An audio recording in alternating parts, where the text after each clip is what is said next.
Hallelujah, Yahweh Shema Mashiach, Yahweh Shabbat Rakatah, hallelujah. Hallelujah. Hallelujah. Yeah, we gotta take a snap before we go live. So, yeah. All praise, glory now to the Most High, the owner, creator, and possessor of all things. All praise. Long lives anointed, beloved Son, in the hearts and minds of the faithful elect. I'm in Humility Melchizedek Ministries. Y'all know what it is. Hallelujah. Hallelujah. Y'all already know we doing part 2. Y'all know we had cut it a little short. Well, we did a full lesson yesterday, but it was getting a little too late. So today we had to finish off this lesson. You know what I'm saying? If y'all can hear us well, type in some 9s. Shalom, shalom, Andrea Brown, Saharia, Shebrew, shalom, shalom. Abiyah, shalom. Come on in here. We'll wait till y'all get in. You know we're going to kick it off with a prayer, and then we're going to get to the lesson. You know what I'm saying? It's part 2 of the Fire and Brimstone, the Judgements of Yhwh. That's right. That's right. Let's get it. So can y'all hear us good? You know what I'm saying? We got these mics set up. That way we ain't got to be all like this when we read now. We got our own mic, so. Thank y'all for y'all prayers and y'all support, man. Yeah, y'all helping us out tremendously. Y'all don't know how much y'all really helping us out here for us to keep continuing and progressing when it comes to giving y'all these lessons. Hey, helping me while I'm at work. Hallelujah. Poppy Shoe. Poppy. And y'all, for those that need the prayer and the counseling, the Honor and Humility Melchizedek Ministry headquarters line is up and running. But Poppy Shoe is the executive secretary. So if y'all need any of that, drop your email. She gonna jot it down and shoot it to us. Y'all can your email and your contact information. She gonna jot it down, shoot it to us, and we will be getting in contact. Yeah. You feel me? We gonna do it like that. So you feel me? We got over 10,000 subscribers on this channel. Well, that deal will be ringing off the chain. You feel me? So then we gonna go by request. Like anybody need prayer, anybody need counseling, drop your email and your contact. Drop your email. Poppy gonna get in touch with you. You feel me? Give her the contact. She gonna shoot it back to us, and then we'll be getting at y'all. You feel me? But the line is open. You feel me? When they got the phone today, I already tested that deal out. Working fine. So we ready to holler at our people. So look, let's get it in. That's what this for. We here to teach y'all. We here to learn from y'all as well, and we here to be here for each other and show brotherly love. So if y'all need any type of prayer, counseling, anything, hit that line. Tomorrow. All right, that's cool. That's cool, Paris. Hit me up. Text. Look, make sure y'all be texting me too before y'all hit me up, man. I be super busy. I don't only do this. I run a full herbal business and healing business. So, you know what I'm saying? I got 2 phones that be ringing off the hook every day, all day, literally. That's right. That's right. We're busy men. I'm not lying to y'all at all. And I'm not even exaggerating. Literally 500 people between both lines call my phone a day. So it's a lot of people that I can't get to. You know what I'm saying? But, you know what I'm saying? I hit people up when I can. So let's just get it. But look, Terry for your brother. We hiring on new workers. You know what I'm saying? I'm teaching and training new people to help me do what I'm doing. And, you know what I'm saying? Everything, all the kinks and stuff going to be ironed out in a little bit. Just be patient with your brothers, y'all. You know what I'm saying? We expend ourselves to y'all in every which way. We sacrifice a lot. So, you know what I'm saying? Y'all need to start learning patience when it comes to hollering at us. All right, with that being said, if y'all ready to get this started, type in y'all 9s. We're going to pray in, and then we're going to get to these scriptures. Real quick. I need some healing herbs. You have a website? Yeah, I got a website. I'm gonna type it in now. It's www.yakiawakened.com. Just put it in the description bar. There it is right there. You know what I'm saying? Any herb you can think of is on there. Hundreds of healing testimonies. Hallelujah! Hallelujah! That's the thunder. That Psalm 29 tell you that's the voice of the Most High. That thunder, boy. The building just shook. Yeah, y'all ain't heard that, boy? Well, praise. Hallelujah. Yeah, that's right. All right, we all good? Y'all ready to go pray in? Let's get it. All right, let me go ahead and pull up the prayer. And let's get her done. All right, let me go ahead and pull this on up. Bang, bang, bang. All praises, all glory, all honor to the Most High. Hallelujah. Owner, creator, and possessor. Owner, creator, and possessor of all things. Yhwh. I'll be looking. Everybody face Jerusalem. Face Yerushalayim. Men uncover your heads when praying or prophesying. Women cover your heads when praying or prophesying. Everything done decently in order and pursuant to 1 Corinthians, the 11th chapter.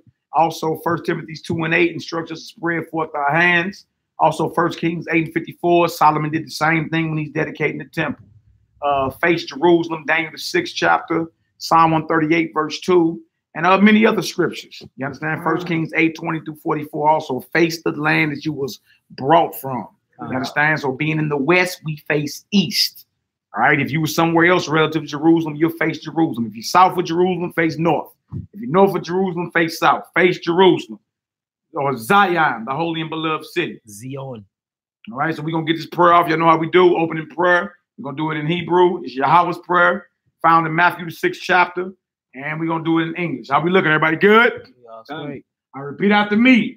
Abino. Abino. Shabbat Shemayim. Shabbat Shemayim. Yikade. Yikade. Shimka. Shimka. Tabo. Tabo. Malkuteka. Maltuteka. Yease. Yease. Ratzonka. Ratzonka. Shabbat Shemayim. Shabbat Shemayim. K. K. Baaret. Baaret. Etlakim. Etlakim. Kukenu. Kukenu. Taylanu. Taylanu. Hayo. Hayo. Uslaklanu. Uslaklanu. Oh. Kataenu. Kataenu. Kamo. Kamo. Shelsukim. Selsukim. Gam. Gam. Anaknu. Anaknu. Lakoti. Lakoti. Lanu. Lanu. Wa'o. Wa'o. Tabienu. Tabienu. Lide. Lide. Nisayo. Nisayo. Ki. Ki. E. Kotzenu. Kotzenu. Minhora. Minhora. Kilaka. Kilaka. Hamamlaka. Hamamlaka. Wahabura. Wahabura. Wahatiparet. Wahatiparet. Laome. Laome. Olami. Olami. Amen. Amen. Hallelujah. Hallelujah. Hallelujah. Hallelujah. Hallelujah. Hallelujah. Praise the mighty. Hallelujah. In English. Our Father, in heaven, holy is your name. Holy is your name. May your kingdom come. May your kingdom come. And your will be done. And your will be done. On earth. As it is in heaven. As it is in heaven. Give us this day. Give us this day. Our daily bread. Our daily bread. And forgive us. And forgive us. Our sins. Our sins. As we also. Have forgiven those. Have forgiven those. Who sinned against us. Who sinned against us. And lead us not into temptation. And lead us not into temptation. But deliver us. But deliver us from the evil one. From the evil one. For yours is the kingdom. For yours is the kingdom. And the power. And the power. And the glory. And the glory. Forever. Forever. And ever. And ever. Amen. Amen. Hallelujah. Hallelujah. Hallelujah. Hallelujah. Hallelujah. Hallelujah. Praise the mighty Yah. Let's get it. Yahoo. Yeah. Get that blood flowing. We got motion. Praise the mighty Yah. If you got warmth, we got motion. Let's get it done. Let's get it.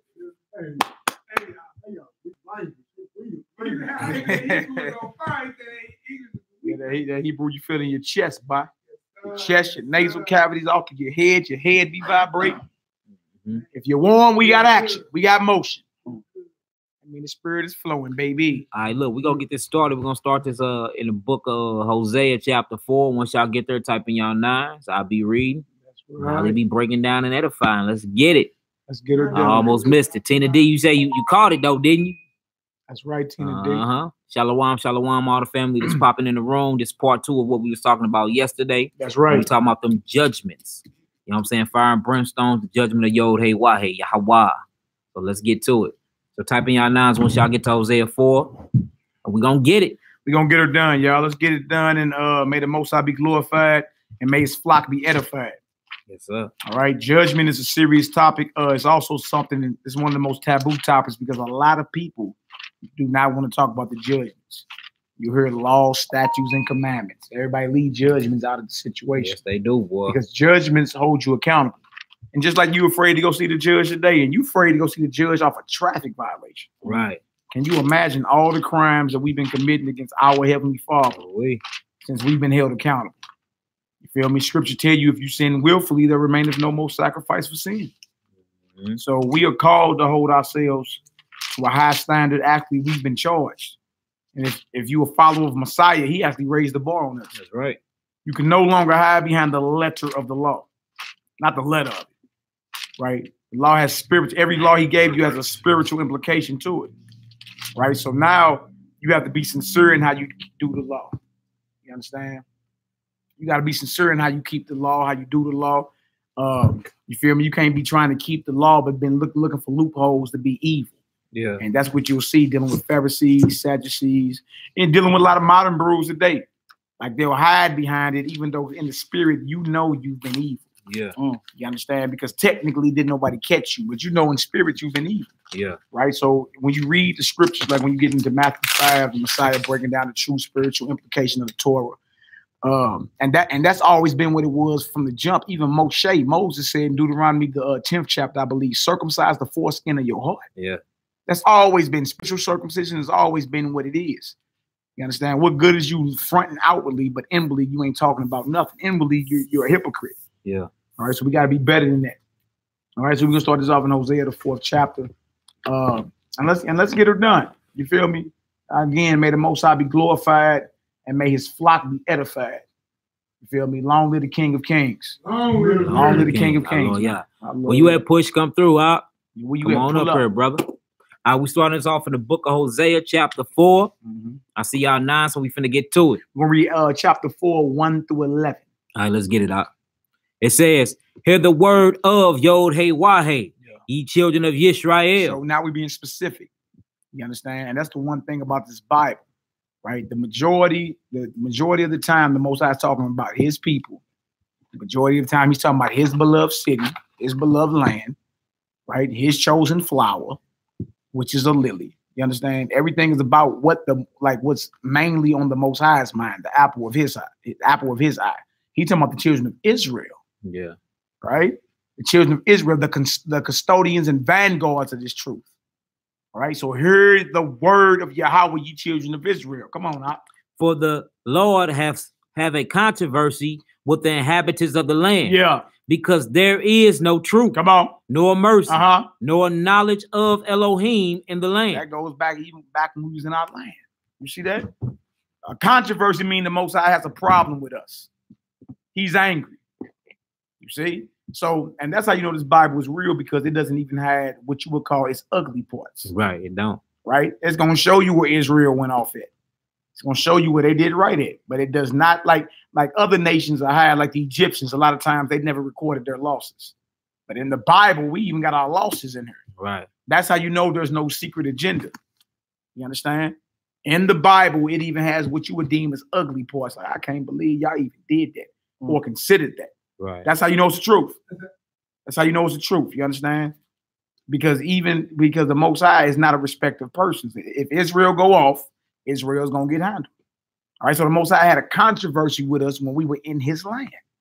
What good is the land if the moral character of the inhabitants of the land is jacked up? Like today, everybody talking about reparations and we need our own land and all that. But that land will fall tomorrow.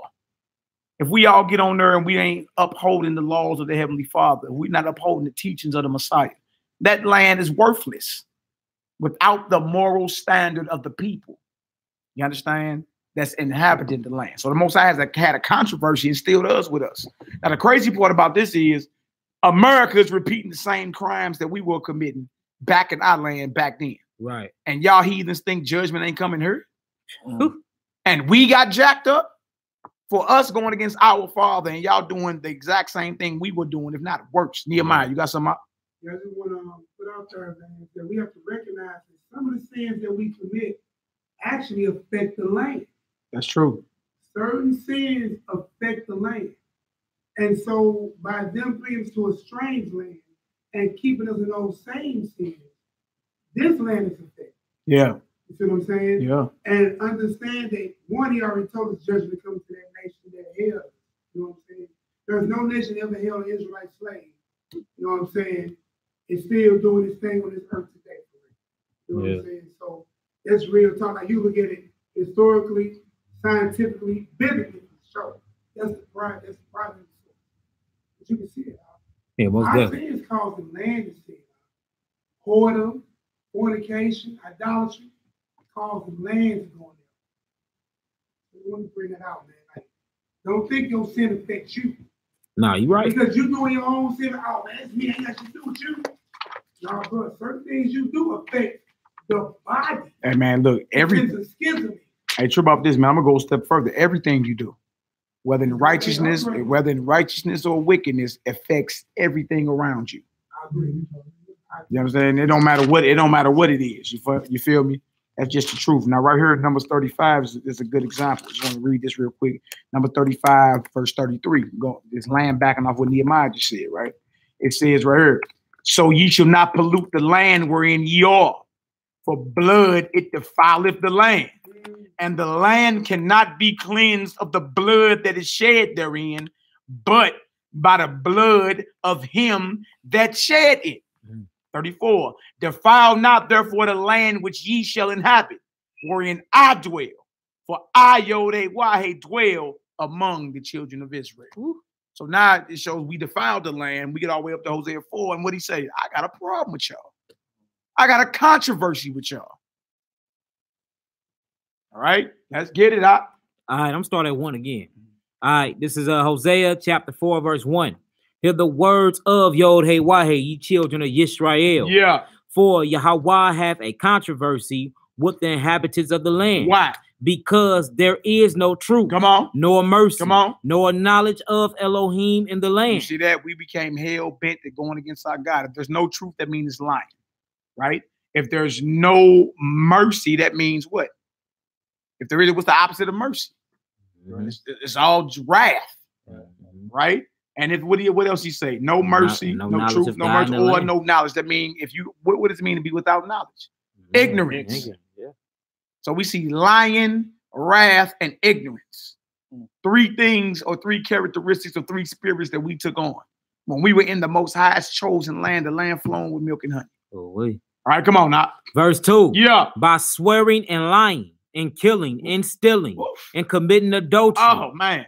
They break out and blood toucheth blood. Because we just read Numbers 35 where it say, don't defile the land. For blood, it defileth the land, and the land cannot be cleansed but by the blood of him that shed blood. Ooh. And blood toucheth blood. All the commandments being violated. And we got the nerve to scream out and wonder, why? You Negroes still ain't figured this thing out? That's a hard verse right there, boy. You still ain't figured this thing out. It's the degradation of your moral character. The laws of the Most High are being totally ignored. And then you got shepherds like Creflo Dollar. And look, some of these Israelite teachers now too. Yeah. Some of these Israelite so-called teachers are teaching you ain't got to keep the commands of the Most High. Like y'all should have stayed in church. Yeah. Right. Do y'all know the ramifications for us going against the Most High? You should know. Yeah. We coming to the end of our 400-year sojourn, and you mean to tell me you ain't figured this thing out yet? Mm-hmm. Come on, Hawk, let's get it. Verse 2 again. Mm-hmm. By swearing and lying and killing and stealing and committing adultery, they break out and blood toucheth blood. They break out and blood toucheth blood. Wow. Come on, Hawk. Therefore shall the land mourn, and everyone that dwelleth therein shall languish with the beasts of the field and with the fowls of heaven. Yeah, the fishes of the sea also shall be taken away. You feel me? And then it's crazy because even in these last days, you got millions of fish washing up on shores. Man. You see what I'm saying? Then thousands of birds is dropping from the sky. Dropping out the sky and all that. Your sin affects the Most High's creation. Ooh. You see, that's why we need to hold ourselves accountable. That's why we need to be working on being more righteous and thirsting after righteousness and applying these scriptures. You understand? And walking in the spirit. That's why. Because the very things that you do in wickedness even affects the Most High's creation, man. Why the fish got to die because you being evil? Ooh. Why birds got to drop out the sky because you being evil? Why the water got to turn to blood because you being evil? You see? Right? Everything is reacting off the sons and daughters of the Most High. Time. Yeah. You affect everything. The world was made for you. Yeah. We ain't figured it out yet. We still playing around. You know what I'm saying? I'm just doing me. I'm living my best life. I hear it, thou. Yeah. I hear you talking. You dig? But understand everything that you do has a ripple effect, whether in righteousness or in wickedness. Believe it or not. All right, come on. Now let's get it. Verse 4. Yet let no man strive, nor reprove another. Wow. For thy people are as they that strive with the priest. Yeah, you feel me? Like, what are y'all trying to reprove everybody for? The Most High has people set up out here, and that day were priests that basically were the intermediaries, the middleman between Israel and the Most High. Right? Now, how do you strive or fight against those that's been set up to teach you? How do you fight against those? Right? They tell you in the Apocrypha, reverence my priests. Mm-hmm. Reverence them. You feel me? Like, you think that's a light thing? The Most High is dealing with this brother or this sister on that level like that? You think that's a light thing? Mm-hmm. That ain't nothing light. You know how many hours of his day this man got to sacrifice? Just so you can be edified? Just so you can be fed? Just so you can get some mysteries? And he looked at it as the scum of the earth today. Like he's some chump sucker or something. Like he the little cat running around here with his pants sagging in skinny jeans. You look at somebody that the Most High is dealing with like that, somebody that sacrificed their life so you can be fed. Woo-wee. Come on, let's get it. Book of Hosea, chapter 4, verse 5. Therefore shalt thou fall in the day. You see what's going to happen? We're going to fall for that. Come on. And the prophet also shall fall with thee in the night. Wow. Come on. And I will destroy thy mother. And I will what? Destroy thy mother. Man, look, the Most High ain't playing no games. You go against me, families got to drop for it. You dig? We're going to read stories today about men that went off and their wives and children had to pay for it. Yeah, because why? You as a man, you the provider, protector. You the vanguard. You the head. Right? You go off, your whole family got to pay for it. That ain't that, man. That's nothing to take lightly, man. That's why brothers you got to really take this thing serious. Go ahead, Nick. Just to give a picture, you know what I'm saying, to see what he's saying. If the tree is bad, the branch is bad, then the fruit is bad. That makes sense? Yeah, make all sense in the world. And what do you do with a tree that has bad fruit or yields no good fruit? Just cut it down and burn it. Say less. Yeah, it ain't number fuel for the fire. That's all it is, man. Right? So what are we seeing right now is that the very things that we do affect even our environment, not just the people around us, our environment, the Most High's creation. Right? Y'all know it's animals now that got homosexual tendencies. Yeah. Where they get that from? Yeah. That's not even in their nature. From the men committing bestiality with them. From the men committing bestiality with them. And with them. Yeah. Yeah. I said that on Facebook. I'm like, how is this male lion humping it? They never used to do that, man. You see that all throughout the animal kingdom now. They are now being faggots and homos. And yeah, they mix like tiger and lion. And it's going down, man. Never did that in natural habitat. Yeah. A lion would never make one. That's what I'm saying. A liger. You force that type of captivity. Look, ain't they in a captive environment? Trip off of that. Captivity is bad even on an animal kingdom. That's right, Jay, Judah. The chemicals jacking everything up too, boy. Hey, that's another fact. Yeah. Straight fact. Verse 6. Straight up. It says, my people are destroyed for the lack of knowledge. My people. My is a pronoun. It implies possession. Knows he talking about his people, right? And that's very frightening because we the only ones running around here don't have basic knowledge of self or our power, our God. Everybody else know that and they take it for granted. You know what I'm saying? My mom's Irish and my dad's Italian. You feel me? They actually take that for granted, man. Do you know how destroyed the people have to be to not even know who they are? Yeah. Not to know their language, their land, their culture. You understand? Their flag, their military, nothing. You have no sense. I mean, you don't keep your national holy days, nothing. You just are totally destroyed. You feel me? So without you even stepping up and proclaiming that as one of the Most High's chosen, the gap is open for anybody to tell you what you are.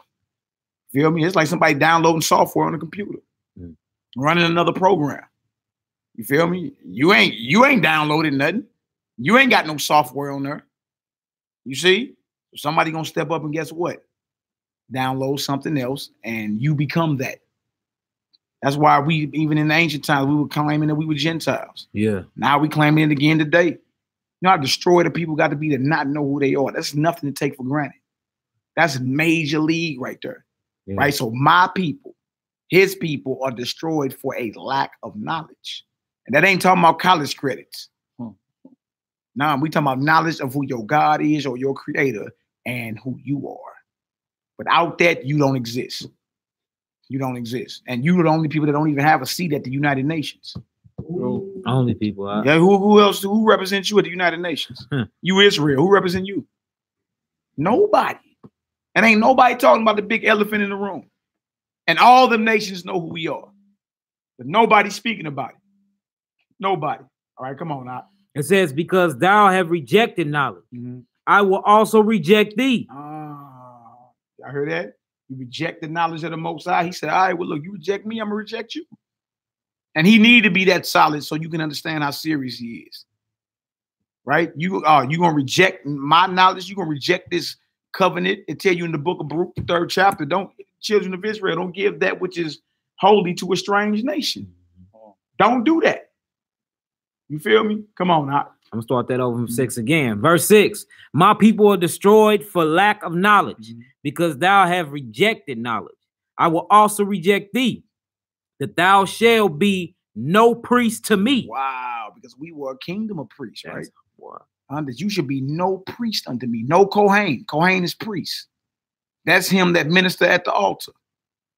Right? That's who the Most High deal with on a high spiritual level. A priest ain't just a common Israelite. He's someone that spend his time meditating, praying. He's in the sanctuary. He's doing the service of the Most High so you can be straight. You see? And the men stayed up in the temple, man, for like 6 months at a time and then rotated out. All right, come on now. Seeing thou hast forgotten the law of thy Elohim, right? I will also forget thy children. That's how serious that is. Right? He said he had a controversy going back up to verse 1, right? Went into all the lying and everything else, right? And then he said, well, since you done forgot the law of my law, I'm going to forget your children. Now, who in the business of that? You want the Most High to remember us and to remember our children, not to forget them. Yeah. And you wonder why bodies are dropping in the streets amongst our nation. You wonder why Israelites are getting killed like it's the end thing now. You wonder why. We done forgot who our God is. We even forgot his instruction. Yeah. And we can care less. Care less. Boy, you get to tell the Hebrew, he's supposed to be keeping law. You understand? Hold himself under the teachings of Messiah because he taught Torah. You understand? But from a spiritual understanding of it, the true spiritual implication. He never got rid of it. He just taught you the true meaning of it. Like if you're going to be out here rocking law, make sure inwardly you cleanse, man. Right. Inwardly, spiritually, that you are circumcised. You see? You done forgot law, I'm going to forget your children. Do y'all see the ramifications for going against your creator? Yeah. Look, or your mother. He said, I'm gonna whack your mamas, I'm gonna whack your mother, and I'm gonna kill your children. It's all in the same verse, all in the same book. Yeah.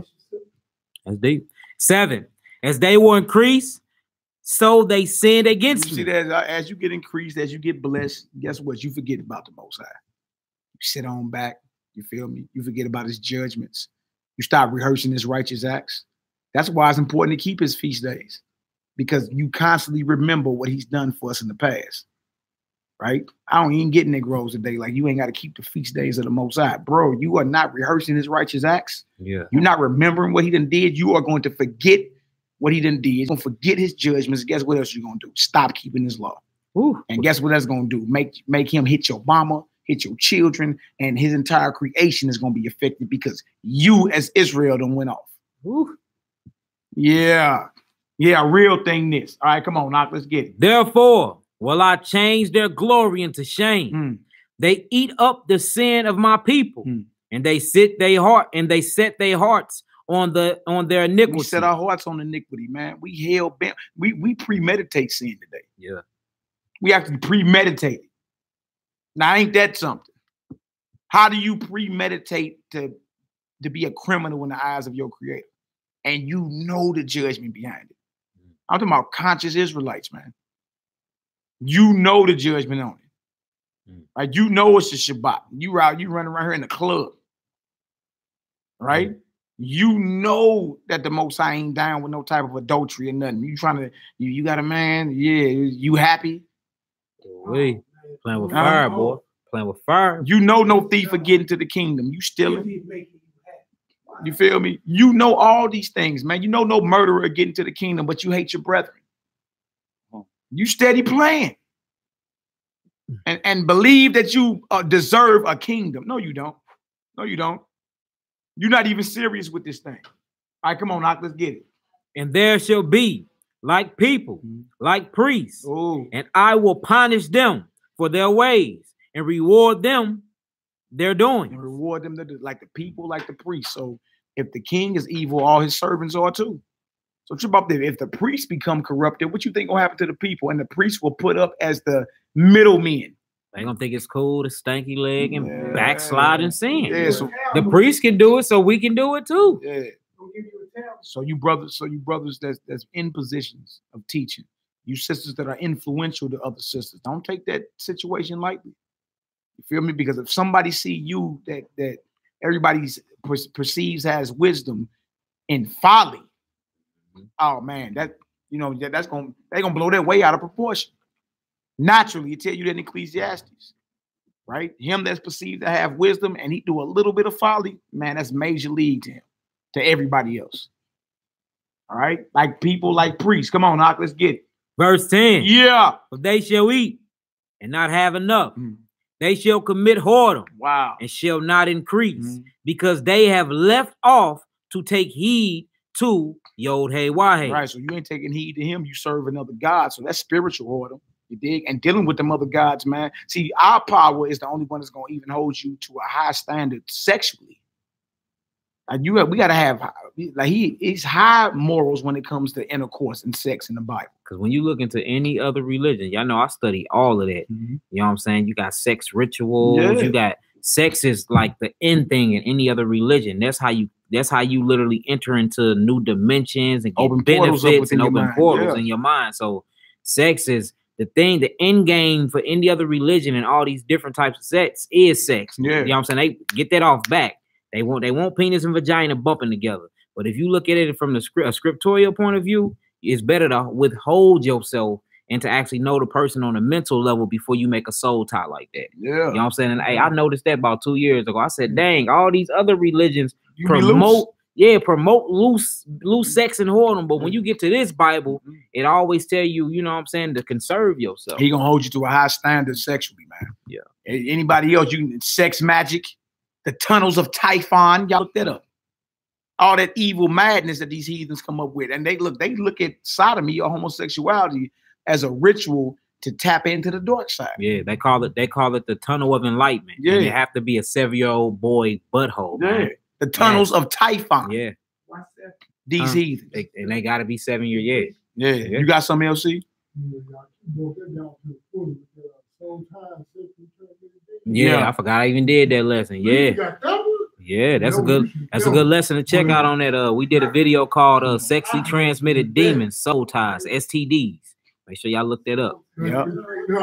When them Greeks took over Jerusalem, you feel me? They had their way with harlots within the temple. Yeah. The Most High holds us to a high standard sexually, man. Period. You understand? Other than that, it's fornication. That's why he got laws about sex. Leviticus the 18th chapter. Yeah. Leviticus the 20th chapter. Yep. And you know what I'm saying? 1 Corinthians the 5th chapter. All these are sex crimes, which you know is fornication today, according to the Bible. Not according to the Webster's Dictionary, according to the Bible. You feel me? And all those crimes have a judgment that come behind them. Boy, they do. You see what I'm saying? So he talked about the whoredom. They, even though they committed whoredom, they weren't increased. It didn't profit you none to serve another God. You understand?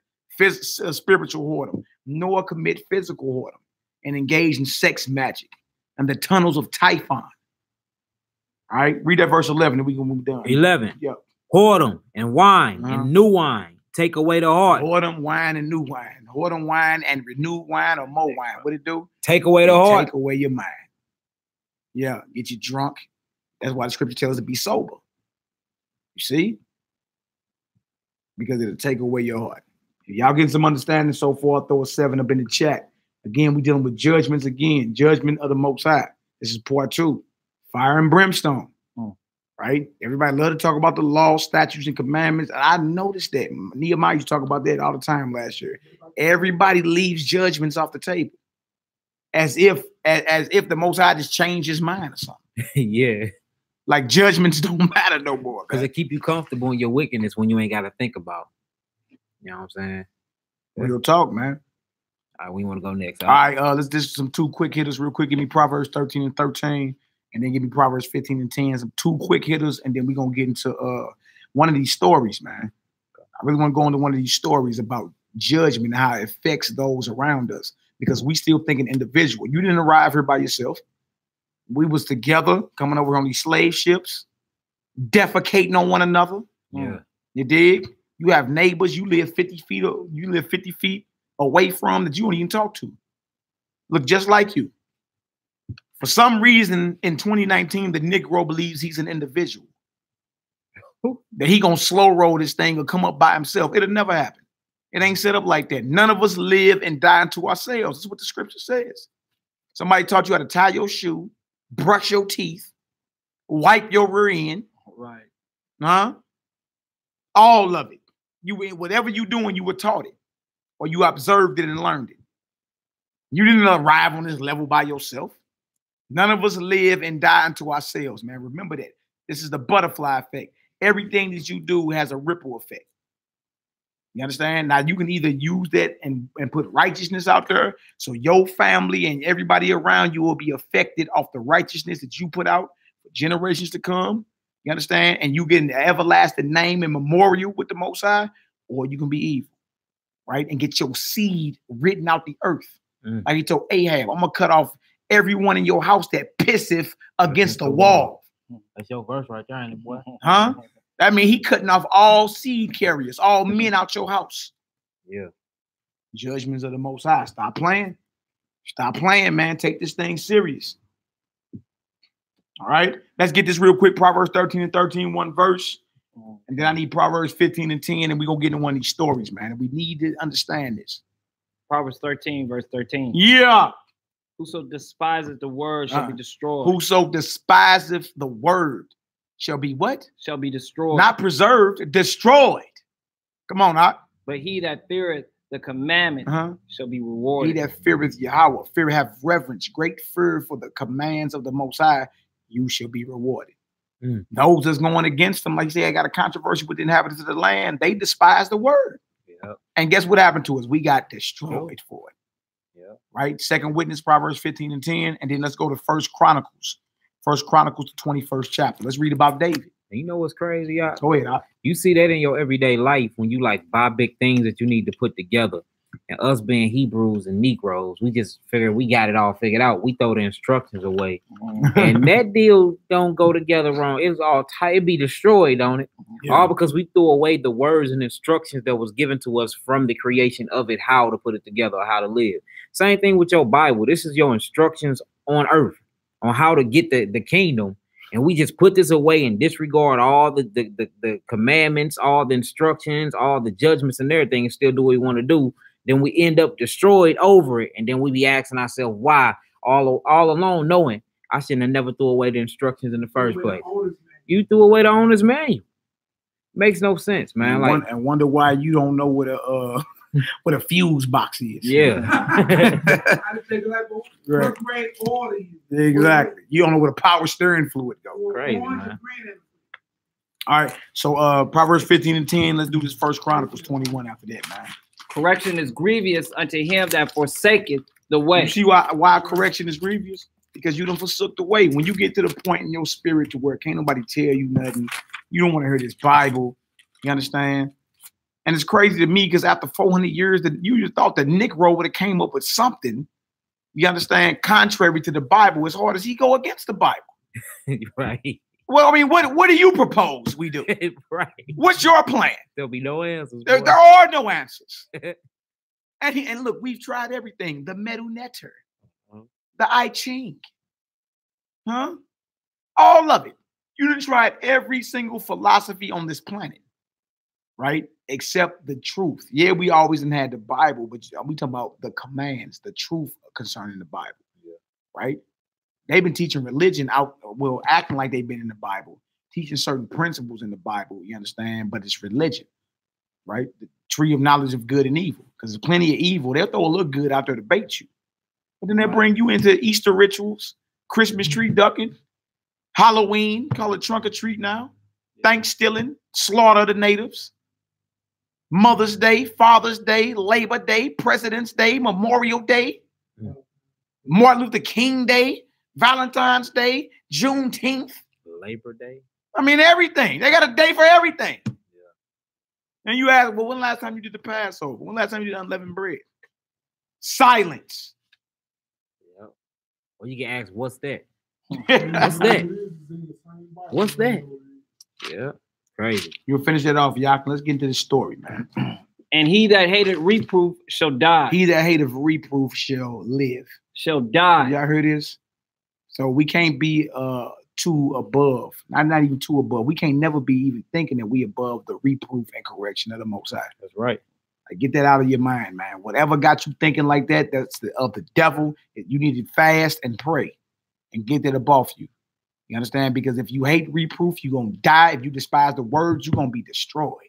But if you fear the command, you will be rewarded. That's the quick hitters. Bow, bow. Right? Let's get into our story. First Chronicles, the 21st chapter. Book of First Chronicles, chapter 21, starting at verse 1. Yeah. And Hashatan stood up against Yisrael and provoked Dawid to number Yisrael. And Dawid said unto Joab and to the rulers of the people, go number Yisrael from Beersheba even to Dan, and bring the number to them to me, that I may know it. Yeah, so trip about this. The number of the children of Israel supposed to be as the sand of the sea. We never supposed to be numbered.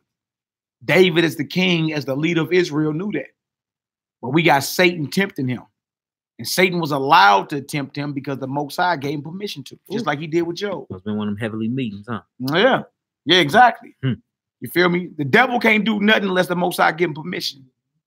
All right? So kill the Christianity and take that out your mindset. He ain't underground in red pantyhose with a pitchfork smoking a joint. With smoking gas, like y'all call it today. Yeah. He ain't doing none of that. He's not a wild card? No.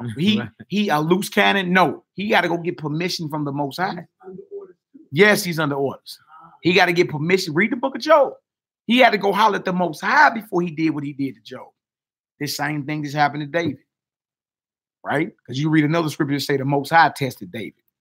You understand? But it's the Most High allowing the enemy to come try David to see, do you really believe this?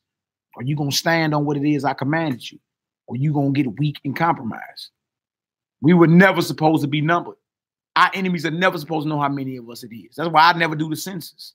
Yeah. They be coming through telling us the census and all. Nobody live here. You going off. Yeah, you going off. Going off. Y'all never know how many of us it is. Might be 30 of us back in the day. You never know how many babies I got. None of your business. Yeah.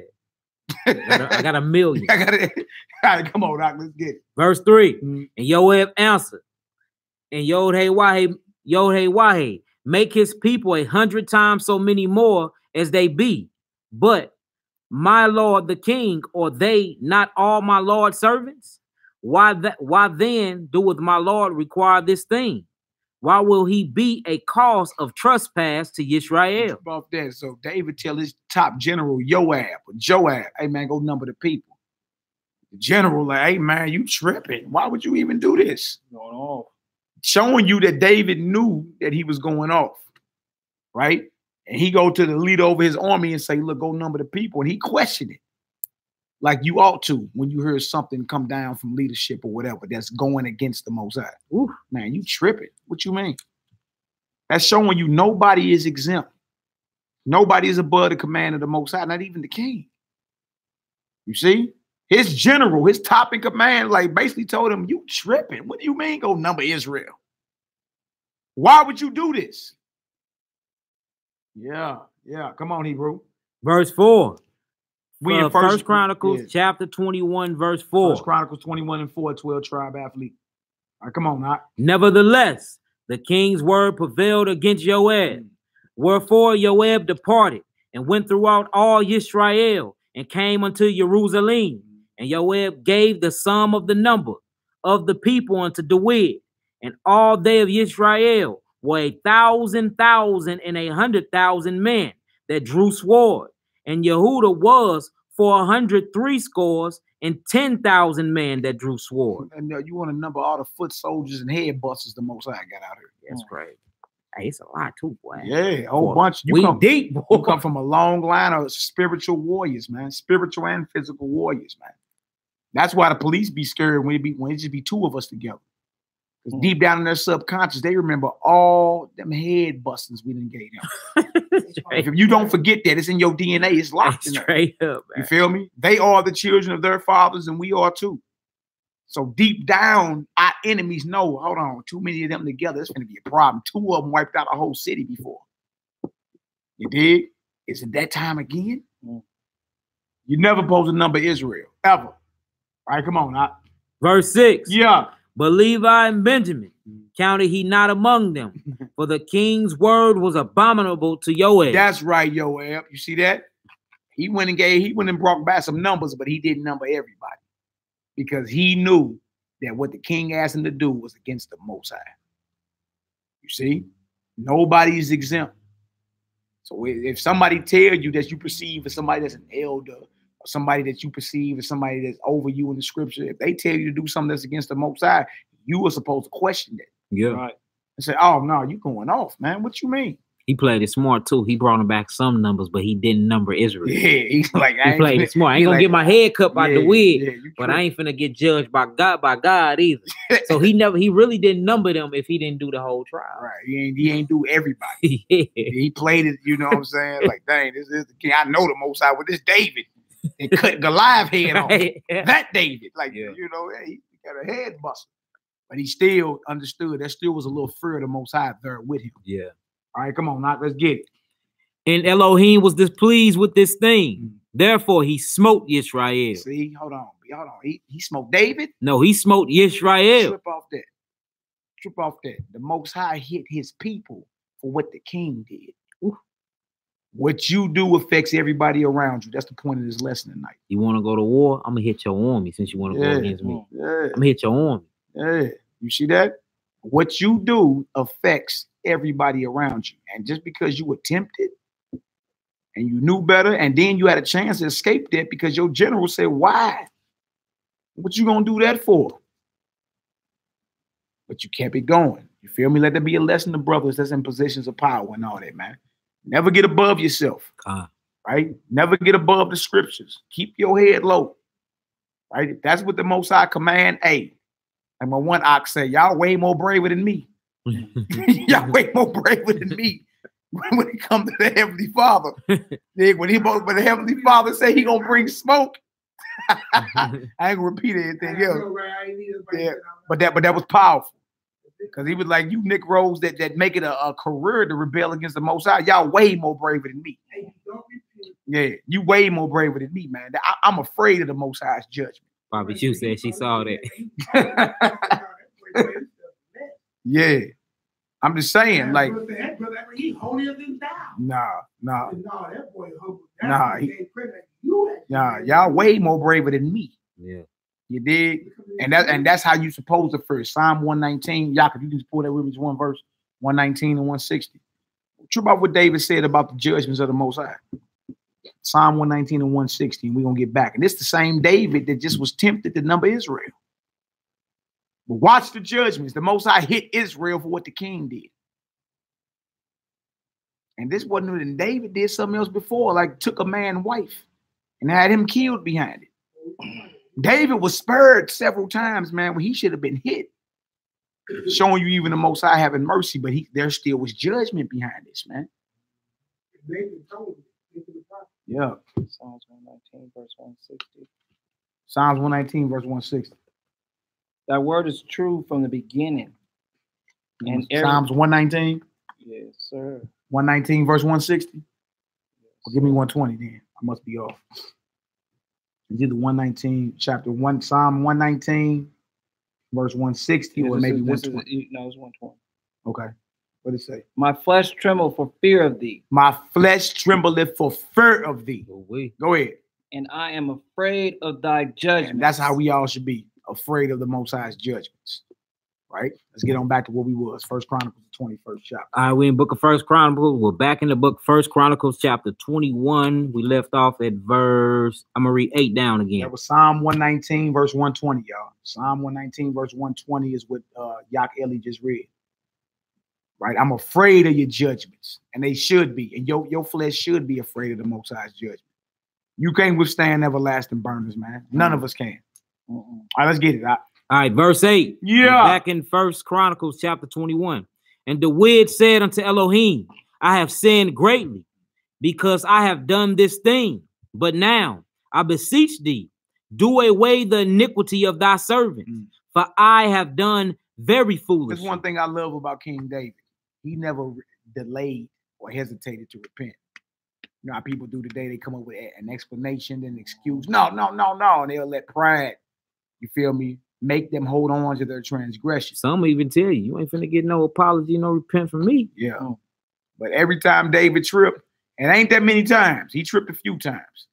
And ain't that many times he tripped. Every time he tripped, he on record immediately repented. I done foolishly. Please pardon my iniquity. Right? That means he knew what he was doing. He just decided to take what? A backseat to Hashatan. All right, come on, now let's get it.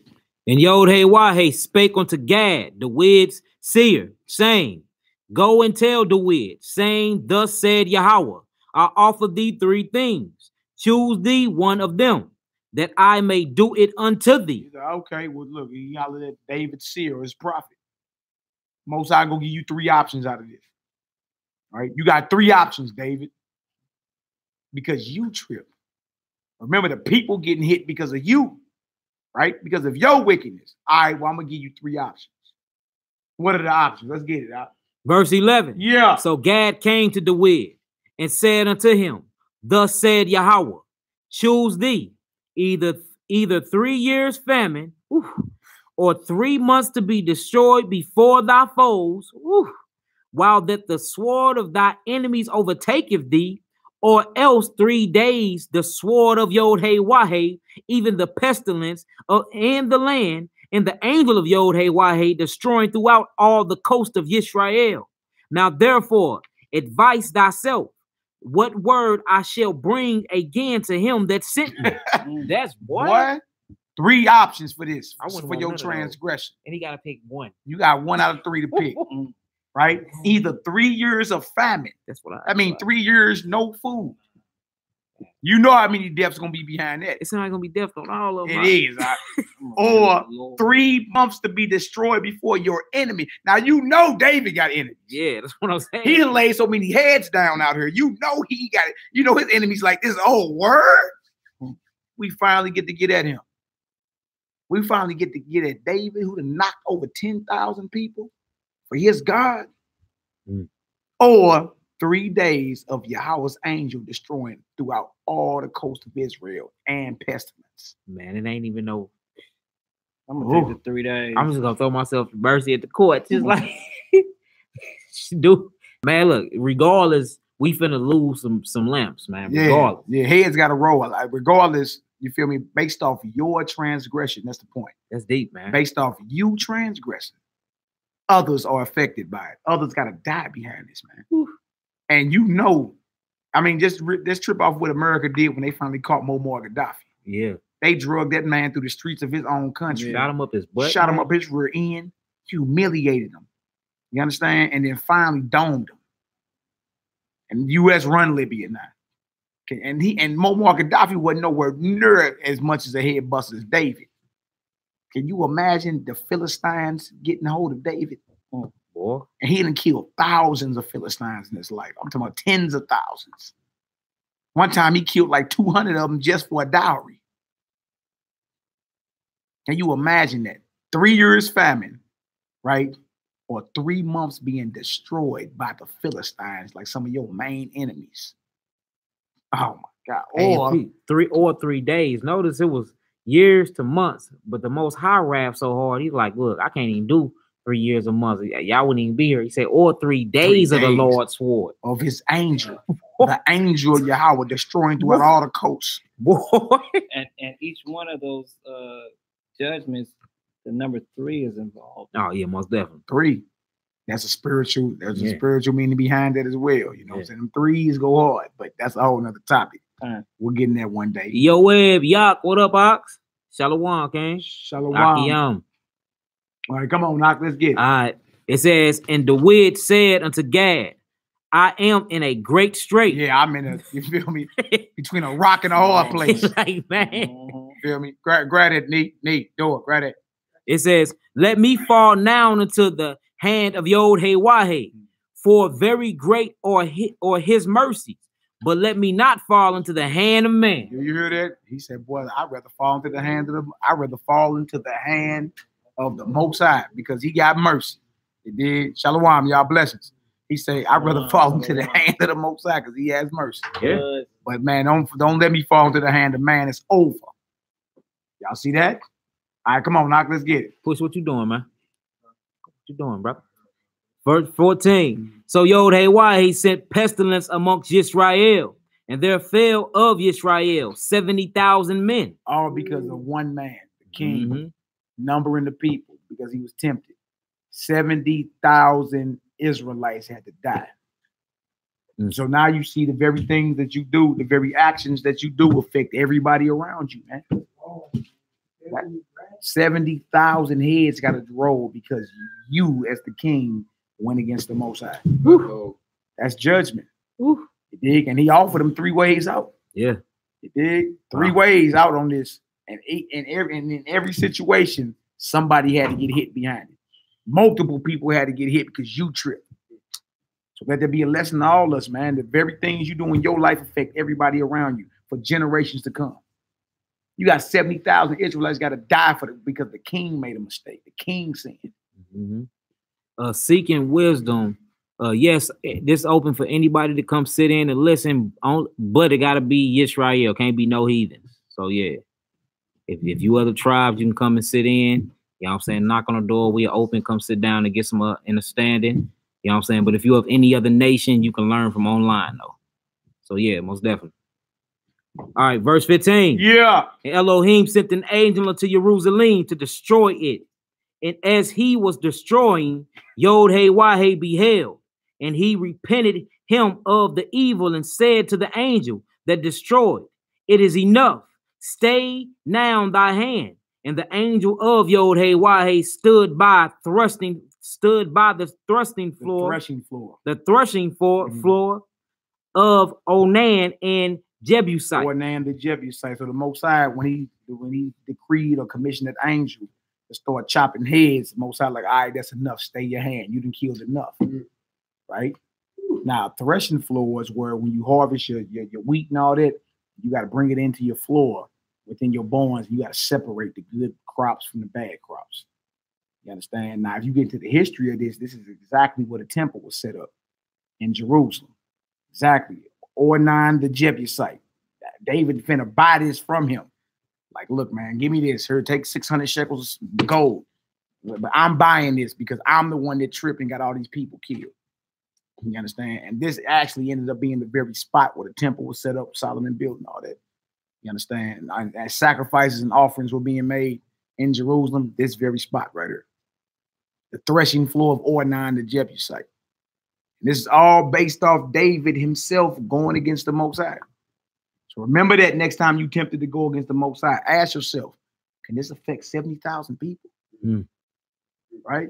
Me going against the Most High could affect 70,000 people. 70,000 people could die for my transgression. That ain't nothing to play with, man. It's nothing to play with. And it's good because that's what you're going to do at that point. You're going to hold yourself. You're going to hold yourself to a high standard. That's what you're going to do. You're going to hold yourself to a high standard and check yourself before you make a move that's against the Most High. You feel me? Shalom, my sister. Shalom. Verse 16. Yeah.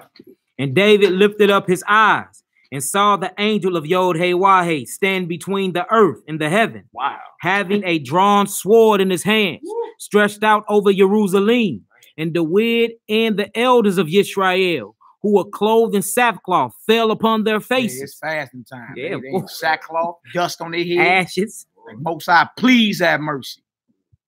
Yeah, yeah. Come on, now. Verse 17. Yeah. And the word said unto Elohim, is it not I that commanded the people to be numbered? Mhm. Even I it is that have sinned and done evil indeed. Mhm.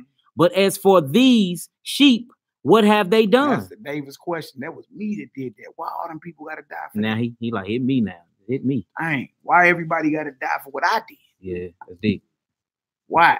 Come on. Let thy hand, I pray thee, O Yhwh, my Elohim, be on me. Let your hand be on me. And that's a man that stand up, that realize his sins against the Most High. You understand? Like that. When you do something with somebody and you get caught, you say, "Come on, man, we got caught. Come out from over there." Yeah. Like, nigga, shut up. What you doing? I could have got away. Come on, we got caught. Because you men of integrity, like, look, Most High hit me. It did. Even with Messiah, when they came to arrest him, right? He said, "Who you looking for? Who you looking for?" They said, "Who?" They all fell backwards. Bah! Yeah. Got back up, straightened their stuff out. He said, "Who y'all seek? Who y'all looking for?" They fell back again. So if it's me you looking for, let my people go. Let my boys and them go. Yeah. David just said the same thing. Like, let your hand be on me. I'm the one tripped. That's integrity right there, man. You understand? There ain't nobody that's weak. Like, come on, dog. We got caught. Right. No, you got caught. He got away. Right. That's the Negro's mindset today. Right. We got caught. Right. That ain't integrity of men in the Bible. When David tripped, the few times he did trip in his Bible, he immediately repented. Right. Right. No excuses.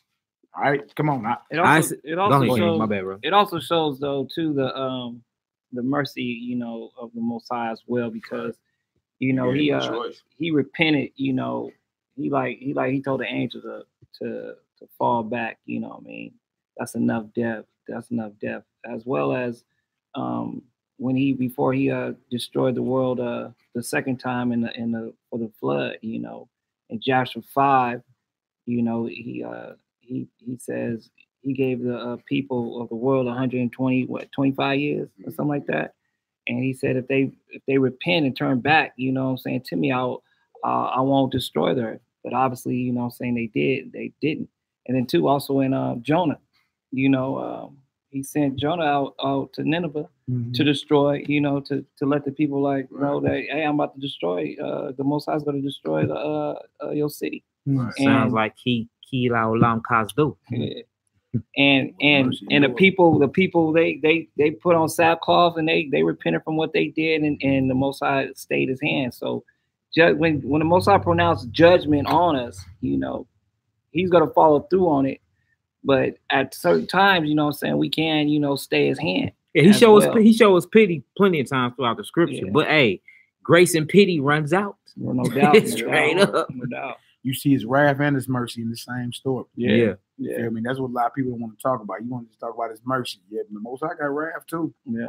Right? Don't get out of box. Yeah. You need to know that. Like, don't get caught out of bounds, boy. You get caught slipping. Had it not been for his mercy, you'd be dead. You know what I'm saying? But a lot of us a lot of us are like children. We like to push the envelope. Right. I got away with it at that time. Let me try it again. Yeah. I ain't get punished right then and there. Let me try it again. That smack come down like, oh. Oh yeah, it ain't no saving America KKK. No. It's prophesied for this to go. So yeah. It says, let thy hand, I pray thee, O Yhwh, my Elohim, be on me and on my father's house, but not on thy people, that they should be plagued. Wow. It says, then the angel of Yhwh commanded Gad to say unto the wid, that the wid should go up and to set up an altar unto Yhwh in the threshing floor of Onan the Jebusite. The altar is the place where you bring sacrifices and gifts to appease the wrath of the Most High. That's why this was the spot where the temple was set up eventually. Solomon built the temple on this very spot. All right, we'll tell David go make an altar then. You better sacrifice to the Most High since you want him to hold his hand. Right. All right, you better do some sacrifices that are acceptable to him. All right, come on, now let's get it. Verse 19. And Dawid went up to at the saying of Gad, which he spake in the name of Yhwh. And Ornan turned back and saw the angel, and his 4 sons with him hid themselves. Now Ornan was threshing wheat. He said they hid themselves. That show you, man, that these angels are first entities. Yeah. And not little white babies and huggies and pampers. No, these are angels like first. Like you see his 4 sons got afraid, hid themselves like, whoa. Yeah, what was that? What is that? Did we just Who see? is that? Yeah. That's a serious thing to where it make you go hide yourself. Not like Cupid, you know what I'm saying? Your whole life, a little white little heathen baby flying through the earth with some huggies on, Some baby wings. striking you with the love darts. That's that in your mind. That's an angel today. But every time an angel showed up in these scriptures, for the most part, men passed out and lost strength, and they had to come and holler at you and say, "Hey, fear not. Get up. I'm here to answer your prayer. I'm sent to answer. I got a message for you. Get on up." And then you get strengthened, like, "Oh, okay, dang, what? I didn't know who you was." Like, yeah. All right, come on, Hebrew. Verse 21. And as Dawid came to Ornan, Ornan looked and saw Dawid, and went out of the threshing floor and bowed himself to Dawid with his face to the ground. You know he the king, right? Go ahead. Then Dawid said to Ornan, grant me the place of this threshing floor, that I may build an altar therein unto Yhwh. Thou shalt grant it me for the full price, that the plague may be stayed from the people. Yeah, he's like, I'm paying for this. I'm the king, even though I got the power to take it. I'm paying for it. He said full price too. Full price. He only want discount, huh? Yeah, no discount. I'm paying for it. You feel me? I ain't cutting no corners. 70,000 people then died because of what I've done. Yeah. Serious, ain't it? Yeah. All right, come on. Right. Verse 23. Yeah. And Ornan said unto the Wid, take it to thee, and let Yhwh thy king, and let my Lord thy king do that which is good in his eyes. Lo, I give thee the oxen also for burnt offerings, and the threshing instruments for wood, and the wheat for the meat offering. I give it all. Oh, now I'm like, man, look, you ain't gotta pay for this. Take it. Take it. Take the offerings. Take the burnt offerings. Take the meat offerings. Take all of it. Take that out in the wheat for the meat offering. Yeah, the wheat. Yeah. Ooh, Yeah, come on now. Ooh, I gotta talk about that. Verse 24. And King David said unto Ornan, nay, but I will verily buy it for the full price. Like, no, I'm buying this. Right, I got us into this, and guess what? I'm buying it. That's what it is. All right, come on. For I will not take that which is thine for the Lord, nor offer burnt offerings without cost. Flat out. Come on. So the Wid gave to Ornan for the place 600 shekels of gold by weight. Y'all need to look that up and see how much that is. He broke bread. Look up 600 shekels of gold and what it is equivalent to today in U.S. currency. That's how much David paid for that. You know what I'm saying? That ain't slave wages. That's 600 shekels of gold. Pure gold. Come on, Doc. Verse 26. And Dawid built there an altar unto Yhwh, and offered burnt offerings and peace offerings, and called upon Yahweh. And he answered him from heaven by fire upon the altar of the burnt offering. He respected his offering. He accepted it. Yeah. And Yhwh commanded the angel, and he put up his sword again into the sheath thereof. At that time, when Dawid saw that Yhwh had answered him in the threshing floor of Ornan the Jebusite, then he sacrificed there. For the tabernacle of Yhwh, which Moshe made in the wilderness, and the altar of the burnt offerings were at the season in the high place of Gibeon. But Dawid could not go before it to inquire of Elohim, for he was afraid because of the sword of the angel of Yahweh. Yeah, I heard that. They was like, no, man, I'm good. That boy about 70,000 bodies and drop around this deal. I'm straight. Let me stay on back. You feel me? Again, y'all, the very things that we do affect others around us. Never take that for granted. Never. The very things that you do can affect not only your family, your loved ones, everyone around you. Right? And David even asked, like, look, don't kill your people. Why your people got to die for what I did? Let your sword be upon me and my father's house. That's deep. Let your sword be upon me and my father's house. Spare your people. I tripped. Yeah. I'm the one that messed up. Yeah, that's deep. Yeah. Go ahead, Nick. Yeah.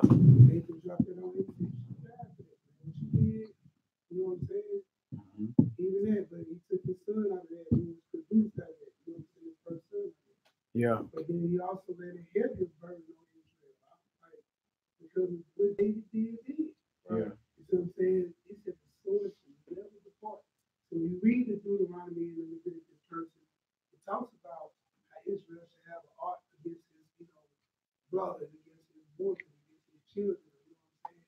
Should perish in the land of your captivity. You know what I'm saying? Yeah. So it's unleashed, like what Daniel 9 said. You know what I'm saying? Because by sins, that the person's written in the book of the law open. That's true. That's true, man. That's true. You know what? But Gentile tell you that wasn't me. That was back there. I had nothing to do with that. Right. I didn't have to do nothing either. I'm suffering. That's right. That's right. You gotta pay for it. I gotta pay. Right. Yeah. You reap. Right. I had to reap. Yeah. For what was sown all them years ago. That's right, bro. The scripture tell you in Isaiah 14:21, prepare slaughter for his children for the iniquity of his fathers. You see? We think you got free. no, man, that ain't how the Most High get down. You got to answer. No, nothing escapes judgment. All right. So that just the moral of that story was for us all to learn from. Right. What you do, whether it's righteous or evil, affects everyone around you. You feel me? So how about we focus and do what's right in the eyes of the Most High? You feel me? Yeah, that way blessings will flow. Not only for you, your children, your loved ones around you. Feel me? Your brothers and sisters that's striving to be right according to the Most High. You dig? Especially if you're someone that's perceived to be somewhat wise, man. Look, a little bit of folly you do. Can we look at it as if it's an abomination? You know what I'm saying? Very much higher scrutiny. We're going to 1 Kings 13 next. On you put 1 Kings 13. what up, brother?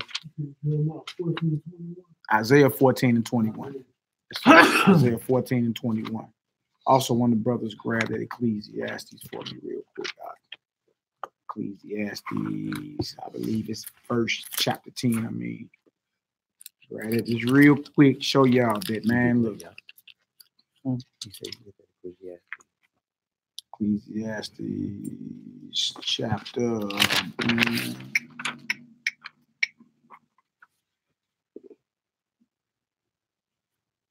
Yep, Ecclesiastes 10 and 1. Just real quick, one quick verse to show y'all that, man. Feel me? Especially if you're in a position of being someone that's edifying, you know what I'm saying, edifying the flock, someone that's in a position of teaching or whatever. You got to hold yourself to a high standard. Because the little bit you do, you fought down wind wrong, somebody gonna complain. More than the average, brother. You feel me? There's gonna be all type of assumptions out there. That brother eating pork. That ain't smell right. Is you eating lawful? We getting another mic, y'all, for the crowd. It should be here tomorrow. Yeah. Trying to have it by Shabbat. Yeah. Ecclesiastes 10, verse 1. And what? Yeah. Dead flies cause the anointment of the apothecary Yeah. to send forth a stinking savior. Yeah, like, you know, the apothecary or our healers, our herbalists, like my brother right here. The apothecary, right? Read that again and say what? Dead flies cause the anointment of the apothecary to send forth a stinking savior. Come on. So doth a little folly him that is in reputation for wisdom and honor. You see that? A little folly. A little bit of foolishness, man. Gonna get blown way out of proportion if you somebody that's perceived to have wisdom and honor. Right? That's why you can't be out there tripping. Right. You can't be out there stanky legging and doing your thing, and you know it's the Sabbath. You know it's the high holy days. Right. Right. You somebody's out here, Yahoo, you folk tribe, you can shalom, nigga keep the law. You know what I'm saying? You got your fringes on, boy. You out here violating. Yeah. You feel me? People are gonna blow. And then not only are you violating, you posting it all on social media of your folly. We. People are going to, that's going to blow all the way out of proportion. More than just the average brew. You feel me? You got something, Nick? Yep. It's just time to get better. Yeah. That's all. It's time to do better. You Time to dig? level up. Yeah. But it knows what it said right there. A little bit of folly to him that's perceived to have wisdom and honor. At the club. On the other side of midnight. Spending money. Even if you ain't really doing nothing, but that ain't how the world gonna see it. Exactly. You know what I'm saying? And what are you doing in the club on the If you know you Shabbat? ain't doing nothing. Right. Talking about you rested. Wow. That boy Man, you spending doing money. something. Boy, that's spending money. You doing something, brother. What? I ain't doing nothing. I wasn't doing Yeah. it, man. You Don't doing something up don't in let that them judge, don't man. let Miss Mattress back hit you over there, boy. What done rubbed up against you the wrong way, boy. You in there dancing. What they got him a little lap dance? Oh no. I wasn't doing that. You out here go. It's all bad. All right. You did. And thank the Most High, it was mercy there. You feel me? Thank the Most High. Because he tell you in the book of Jubilees, angels rest on Sabbath. Yeah. You ain't got no guardians. You ain't got no protectors out there. You just out there. Loose. Ooh, you ain't, hey boy, you ain't got no protect. The angels rested. Everybody rested. Back. Get your ass in the house, boy.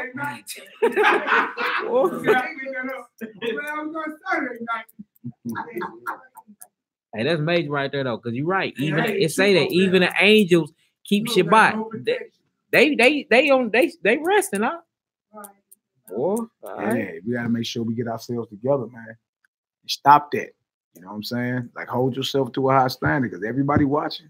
Yeah. No matter what you doing, man, you're gonna be looked at. Like me and this brew was together earlier, but you know, went up to this little spot up here. His sister was looking at us under eye, talking about some a church. Yeah. Well, who's the pastor? We both are.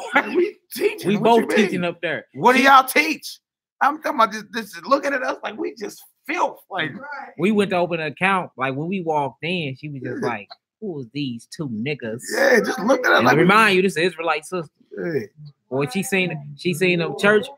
She seen our church papers and stuff. Like, yeah, we just got a building with you out wild. Boy, she looked down. She said, "A church." Like, I mean, I got my wave cap on, you know. You know how we roll. I mean, I ain't coming up in there with no slick bottoms on. And you know what I'm saying, man. I'm just, hats and all that. You know how we walk up in there like we just how we dress. Man, she looking at us like we was in there like lying or trying to be on some type of fraud or something. You dig? She looking at us like, so what are y'all? Melchizedek? I said, yes, sister, like in the Bible, Christ the high priest at the order of Melchizedek, Psalm 110, yeah. She's like, oh, okay, so what are y'all? The whole Bible. Yeah, come on, we be at Sabbath service on Saturdays. Come on, oh, y'all teach the Sabbath. Yes. She said, yeah, y'all teach the seventh day. That's what she said. Yeah, the Sabbath. So we get up and leave. She was like, yeah, she was like Bishop something. Yeah, I'm like, oh, Bishop. Huh? Bishop. Oh, the original. Yeah, I'm the original. She said she's the original Bishop. But look, hey, declined us though. When he have us open account? This is a woman. And she is the wife. Yeah. Hey, look, the crazy part though is just off of how we look though and how we came in, you know what I'm saying? She ain't even deal with her people. Yeah. We ain't even get to open the account there. We went right down the street to another Shebrew lady just way older than her, elder Shebrew. She ain't even asked us no questions. Come on back here, young man. Set us right on up. Come on back here. He's looking at the what first, looking at the under eye, at the top of them glasses, like, You dig? And he was trying to give us a hard time or whatever. I'm like, look at this here. Like Hosea say, who that nigga on that nine? Who that nigga on that nine, boss? Man, I'm like, boy, our people crazy. Hey, I'm finna go watch that, boy. Who that nigga over there? You let him sleep on the house. Yeah. Your father Rolo in his grave. Tell him. Hey, we say, tell him about the gun line, boss. Look at us like we just less than nothing. I'm like, dang. Hey, but it be your own people that look down on you like that. This is a Shebrew. Yeah. Look down on us. The whole vibe switch when we walk. Yeah. We was all happy. Like, we finna open up this account, baby. Yeah, you know So we walk in the room, we just look like, man, something different about this lady, man. She like a church. Who's the pastor? What are you talking about? Like, what that got to do with us opening an account? And we got everything we need right here. Man, she was reaching for some new stuff. We Yeah. need stuff I ain't never. Like, man, I look, ain't never heard of to open this account. like, man, let's go on down the street then, man. This is mad. You feel me? It was,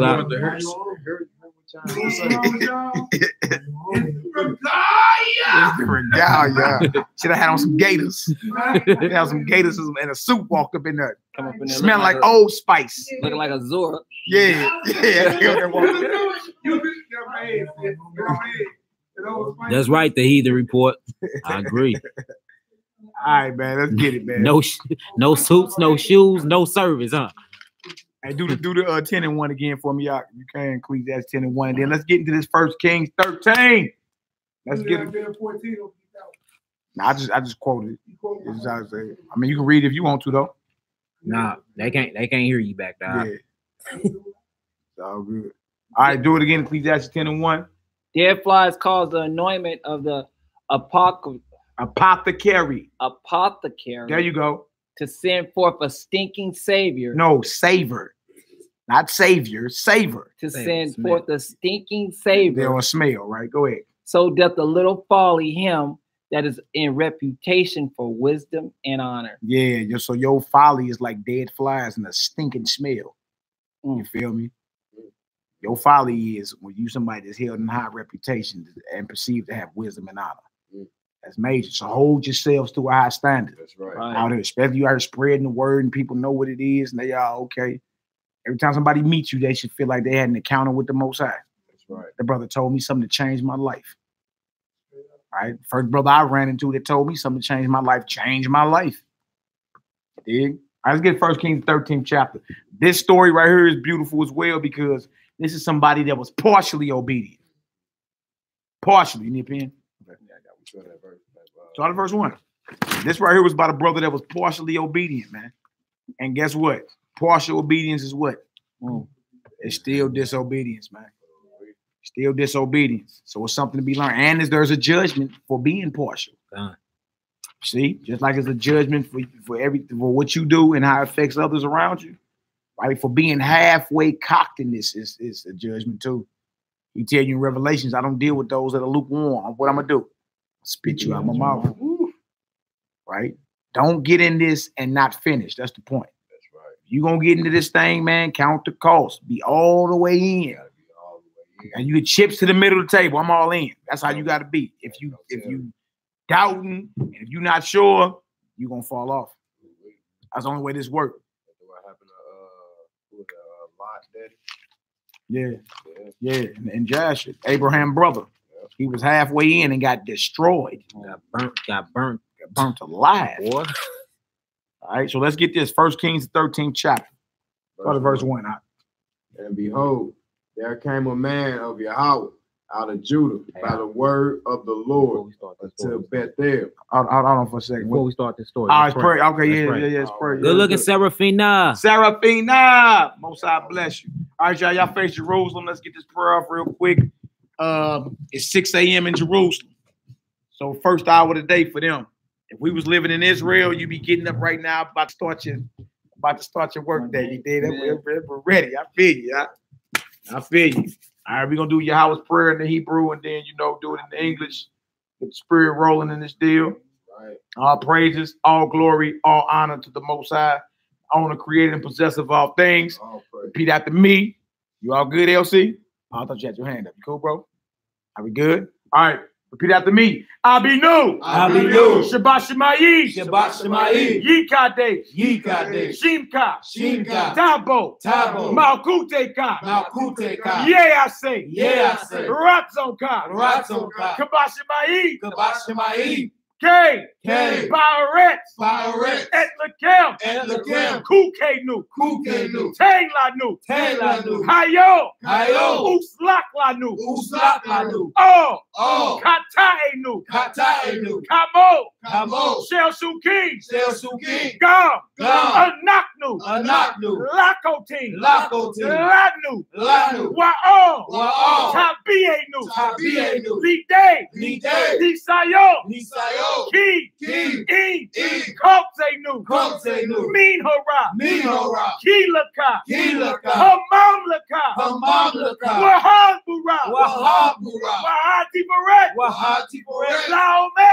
Laome. Olami. Olami. Amen. Amen. Hallelujah. Hallelujah. Hallelujah. Hallelujah. Hallelujah. Hallelujah. Praise the mighty God. Yahoo. Yahoo. Let's get in English. Get in English. Our Father. Our Father. In heaven. In heaven. Holy is your name. Holy is your name. May your kingdom come. May your kingdom come. And your will be done. And your will be done. On earth. On earth. As it is in heaven. As it is in heaven. Give us this day. Give us this day. Our daily bread. Our daily bread. And forgive us. And forgive us. Our sins. Our sins. As we also. As we also. Have forgiven those. Have forgiven those. Sinned against us.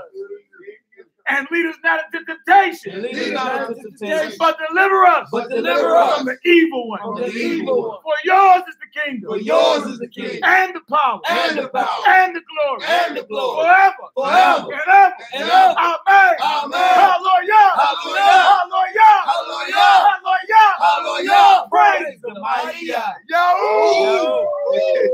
Get her done. Praise the mighty God. Say it from your stomach. Y'all can't Don't get out of power. Hey, don't get out of power, son. What? Y'all going on. Praise the mighty God. Let's get her done, man. Let's get her done. All right, man. 1 Kings 13 chapter. Let's go ahead and get this, man. 1 Kings chapter 13, verse 1 again. Yes, sir. And behold, there came a man of Yhwh out of Judah by the word of the Lord unto Bethel, and Jeroboam stood by the altar to burn incense. And he cried against the altar in the word of the Lord and said, O altar, altar, thus saith the Lord, behold, a child shall be born unto the house of David. That's right. Josiah by name. And upon thee shall he offer the priests of the high places that burn incense upon thee, and men's bones shall be burnt upon thee. Flat out. So who know who Jeroboam is in the history of Israel? Who is Jeroboam? LC. The point ahead of who? In the history of Israel, who know about? All right, put it this way. We're gonna put it like this. Who know the history of the split of the kingdom? We all know. None of y'all know nothing about what happened when the kingdom split. The northern kingdom and the southern kingdom. 10 tribes and Judah and Benjamin in the southern. Judah, Benjamin, and Levi, really. So 9 and 3. What happened was Solomon, the son of David. We all know who King Solomon is, right? All right, well, King Solomon did some evil things. And once he died, his son Rehoboam, the grandson of David, took over. Rehoboam, right? But the kingdom split. All right, so Rehoboam took Jerusalem, Judah, Benjamin, and Levi, you dig? And Jeroboam, you understand, was an idolatrous king that took the other tribes and put their capital in Samaria up north. All right, so now you got one nation, but it's split. All right, one keep the capital in Jerusalem where it should be. The other tribes kept their capital in Samaria. Now, Jeroboam, this Negro, started coming up with his own feast days, made whoever a priest, you dig? So you got somebody coming to prophesy against Jeroboam. And I'm like, look, this altar that you building, guess what? Josiah, one of the last righteous kings that were born in Judah, other than Messiah, right? Said he gonna offer the priests and all that on this altar. The bodies of the priests that's been offering on this fake altar, on these false pagan days, on these false days you can set up, guess what? They gonna die for that. That's what he basically saying. So Jeroboam was the king over the northern kingdom. All right. Rehoboam was Solomon's son, and he kept the southern kingdom. Right. Remember, all 12 tribes is one nation, and we had one capital, Jerusalem, but there was a split because of the sin of Solomon. What was Solomon's sin? It wasn't the fact he had all these women. It was the fact he had all these strange women and allowed them to worship these false gods. Right. Dig? And eventually, all these women with these false worships, he allowed them to build temples in Israel. Right? Now you got temples to false gods in the Most High's chosen land. Right? And Solomon, one of the wisest men ever, allowed it. That's why the kingdom was split. And Most High told Solomon, I ain't gonna do it in your days because your daddy David was solid with me. But once you died, this kingdom is splitting, right? And Jeroboam, one of your servants, is gonna take control of the northern kingdom. Your son Rehoboam is gonna take the southern kingdom. That's what happened. So this is right here. Jeroboam and already took the northern tribes. They got the capital in Samaria. He came up with an 8th month feast. You dig? He made whoever he wanted to be a priest. And they start offering on this makeshift altar, you feel me, doing whatever the hell they wanted to do. So the Most High, like he always do, when you trip, he send a prophet to you and warn you, judgment is coming, right? And he prophesied that Josiah would be born, right? Which ended up being one of the last righteous kings in Israel before Babylon came and took us down. That's a little bit of history. Learn the history of the split of the kingdom. Go back to 1 Kings 11, you'll see Solomon tripped. 1 Kings 12, the prophecy came down and the kingdom split. Now we right here in chapter 13. All right, so learn the history. When you learn the history, you'll know exactly, okay, the 10 northern tribes took their capital, went to Samaria, the southern kingdom stayed down here, and we ain't been one nation since. All 12 tribes have not been one nation since this right here. And this went down 722 years before the birth of the Messiah. So you talking roughly 3,000 years that we all ain't been one nation. 3,000 years, man. You see that? All because of one man. Solomon. His sin caused the entire nation to split, and we ain't been one nation since. That's why we got to accept Messiah. You feel me? That's why we got to accept Messiah, because we all should be one nation again as one stick in his hand. That's Ezekiel 37 chapter. Right. You feel me? That's coming again. You feel me? But because of the sin of Solomon, roughly 3,000 years ago, we ain't been one nation. All right. And this was the first king over the northern kingdom, split nation. All right. Everybody understand? Go ahead, LC. We about to read it. This that story. It's that story right there. All right, come on, Knock. Let's get it. Verse 3. And he gave a sign the same day, saying, this is the sign which the Lord hath spoken. Behold, the altar shall be rent, and the ashes that are upon it shall be poured out. Yeah. And it came to pass, when King Jeroboam heard the saying of the man of Yhwh, which had cried against the altar in Bethel, that he put forth his hand from the altar, saying, lay hold on him. He ain't want to hear that prophecy come out. Lay hold on that man. Lay hold on that prophet right there, right? He pointed at him. Lay hold on him, right? That's like you telling me something that I don't want to hear. But it's the truth. I'm like, hey, shut him up. Right. And as I go to point at you, come on. And his hand, which he put forth against him, dried up. He got the what's that boy, Juicy J?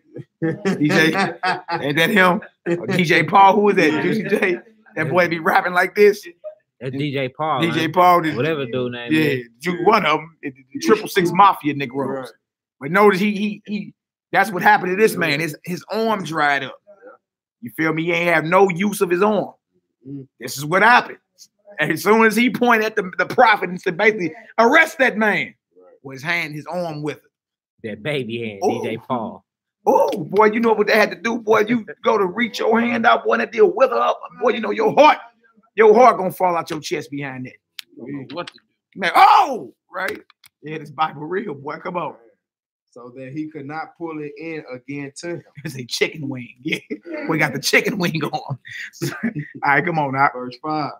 The altar also was rent, and the ashes poured out from the altar, according to the sign which the man of Yhwh had given by the word of the Lord. And the king answered and said unto the man of Yhwh, entreat now the face of the Lord, thy God, and pray for me, that my hand may be restored me again. And the man of Yhwh besought the Lord, and the king's hand was restored him again, and became as it was before. Like Jeroboam, evil is all hell. He like, hey man, even though he wanted him arrested, he said, hey man, pray to the Most High that my hand be restored. That's crazy. Hey man, come on, man. If anybody could do it, that lets you know that he knew that the Most High was with them. That's right. That's right. The fact that you would even say, hey, pray to your God, never. Pray to your God and have him restore my hand as it was before. He did it and it happened. All right, you got something else, see? Before this story, you say Solomon put him in charge because he was the industrious man. Nah, there's something else. It's 1 Kings 13 chapter. Yeah, that's 1 Kings 13. It's about this Jeroboam, one of his servants, actually. All right, come on, Hebrew, let's get it. Verse 7. And the king said unto the man of Yhwh, come home with me and refresh thyself, and I will give thee a reward. And the man of Yhwh said unto the king, if thou wilt give me half of thine house, I will not go in with thee, neither will I eat bread nor drink water in this place. You hear? Because he on a mission. He said, hey man, come home with me, man. I want to bless you. Hook me up. I ain't here for that. You can give me half your kingdom, I'm not coming with you. I'm on a mission. That's right. My mission was simply to pronounce against you the judgment that's coming. Period. Ain't nothing else behind it. Come on home with me. Nuh-uh, because I've been commanded not to. All right, come on now. Verse 9. For so was it charged me by the word of the Lord, saying, eat no bread, nor drink water, nor turn again by the same way that thou camest. He was commanded. I can't eat no food with you. I can't drink no water and trip off this. I can't even go back the same way I came. He started off good. See, I can't even go back the same way I came. I'm here on a mission, period. Finish your mission. That's the message we need to get out of this, man. Most High give you an assignment, do it. Right. And get it done. Don't waver to the right, don't waver to the left. Right? Blessings start happening, people gonna want to bless you. Hey man, come on over here and do this, man. And you know, hey, come on over here, sister. Thank you. But if the command is don't eat nothing, don't drink nothing, don't even go back the same way you came, you better follow through. Straight up, though. Better follow through. Don't halfway finish. That means you didn't finish. All right, come on now. Verse 10. So he went another way and returned not by the way that he came to Bethel. Now there dwelt an old prophet in Bethel, and his sons came and told him all the works that the man of Yhwh had done that day in Bethel. The words which he had spoken unto the king, them they told also to their father. And just a quick note, Bethel, who know what that means in Hebrew? Bethel. Bayath El. I know Nehemiah. No, he back there. You don't know, brother? Bayath of Beth is house, El is God. This place actually means house of God. That's right. Bethel. That's what it means. House of God or house of the creator, house of the power. Right? A lot of key, like, is to give y'all something. Start looking up the places of people. You understand? And the names, the definitions of all that in Hebrew. And you'll start getting deeper mysteries revealed to you. Yeah.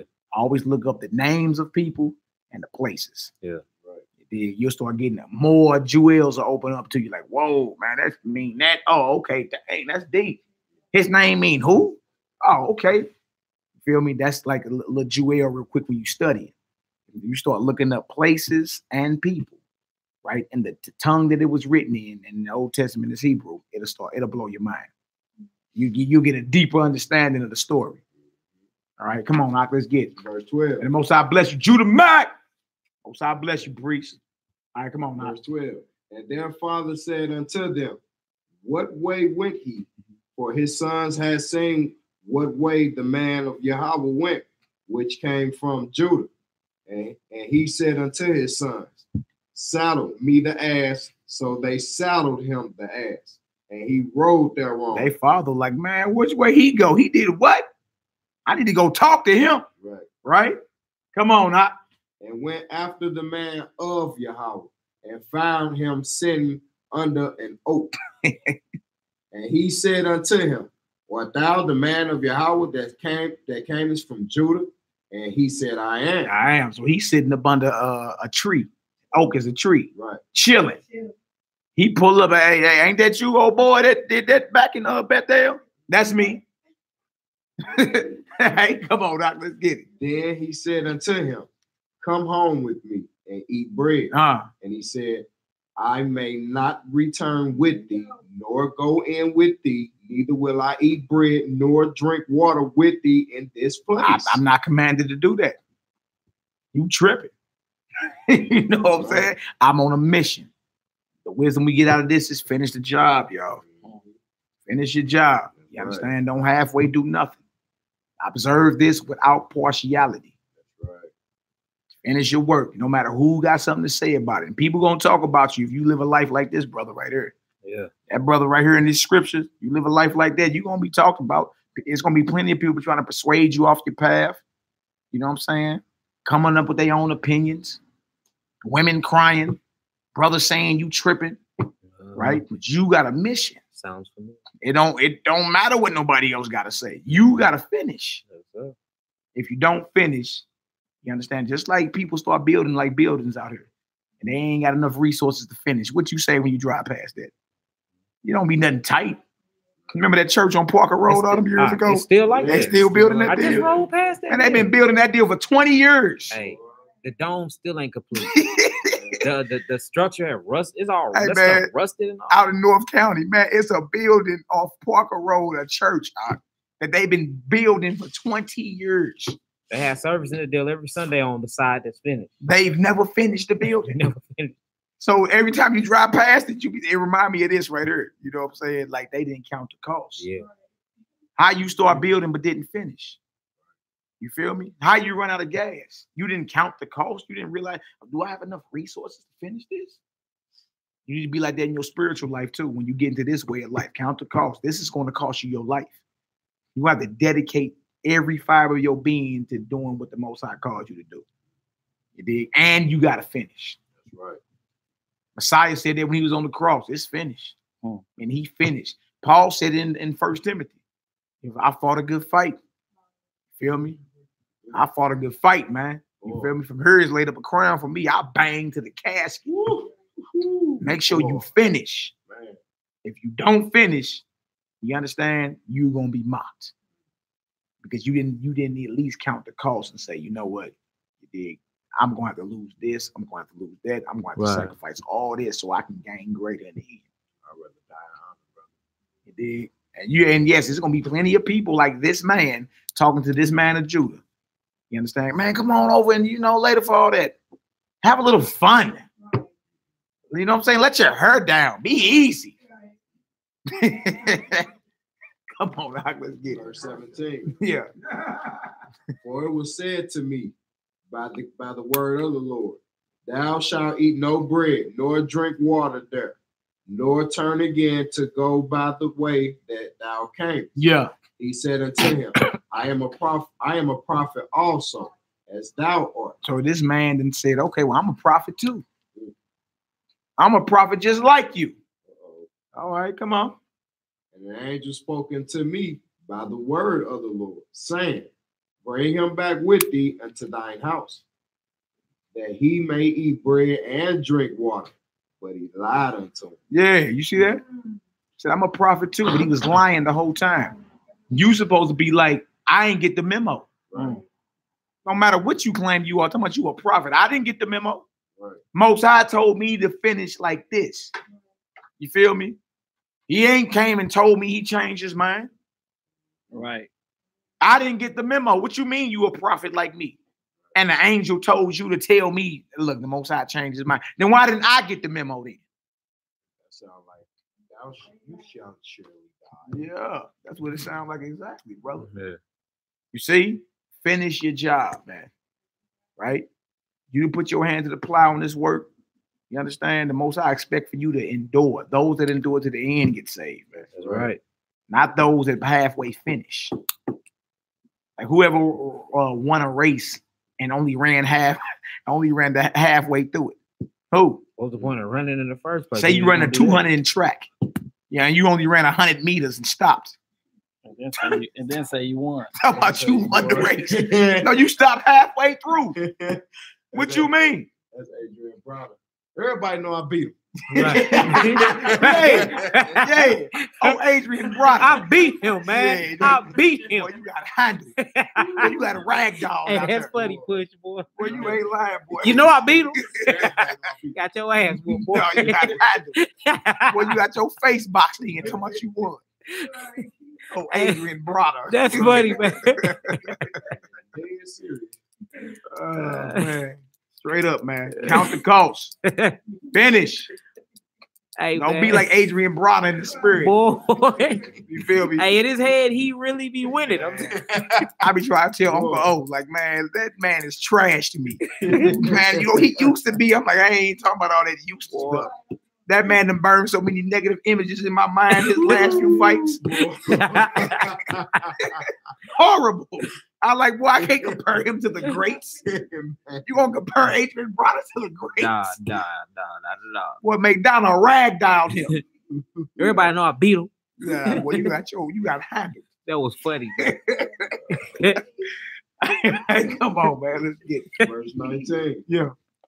So he went back with him and did eat bread in his house and drank water. And it came to pass, as they sat at the table, that the word of the Lord came unto the prophet that brought him back. I ain't that trip. Now that's crazy because this man lied to him. Trip out the spirit of the Most High move.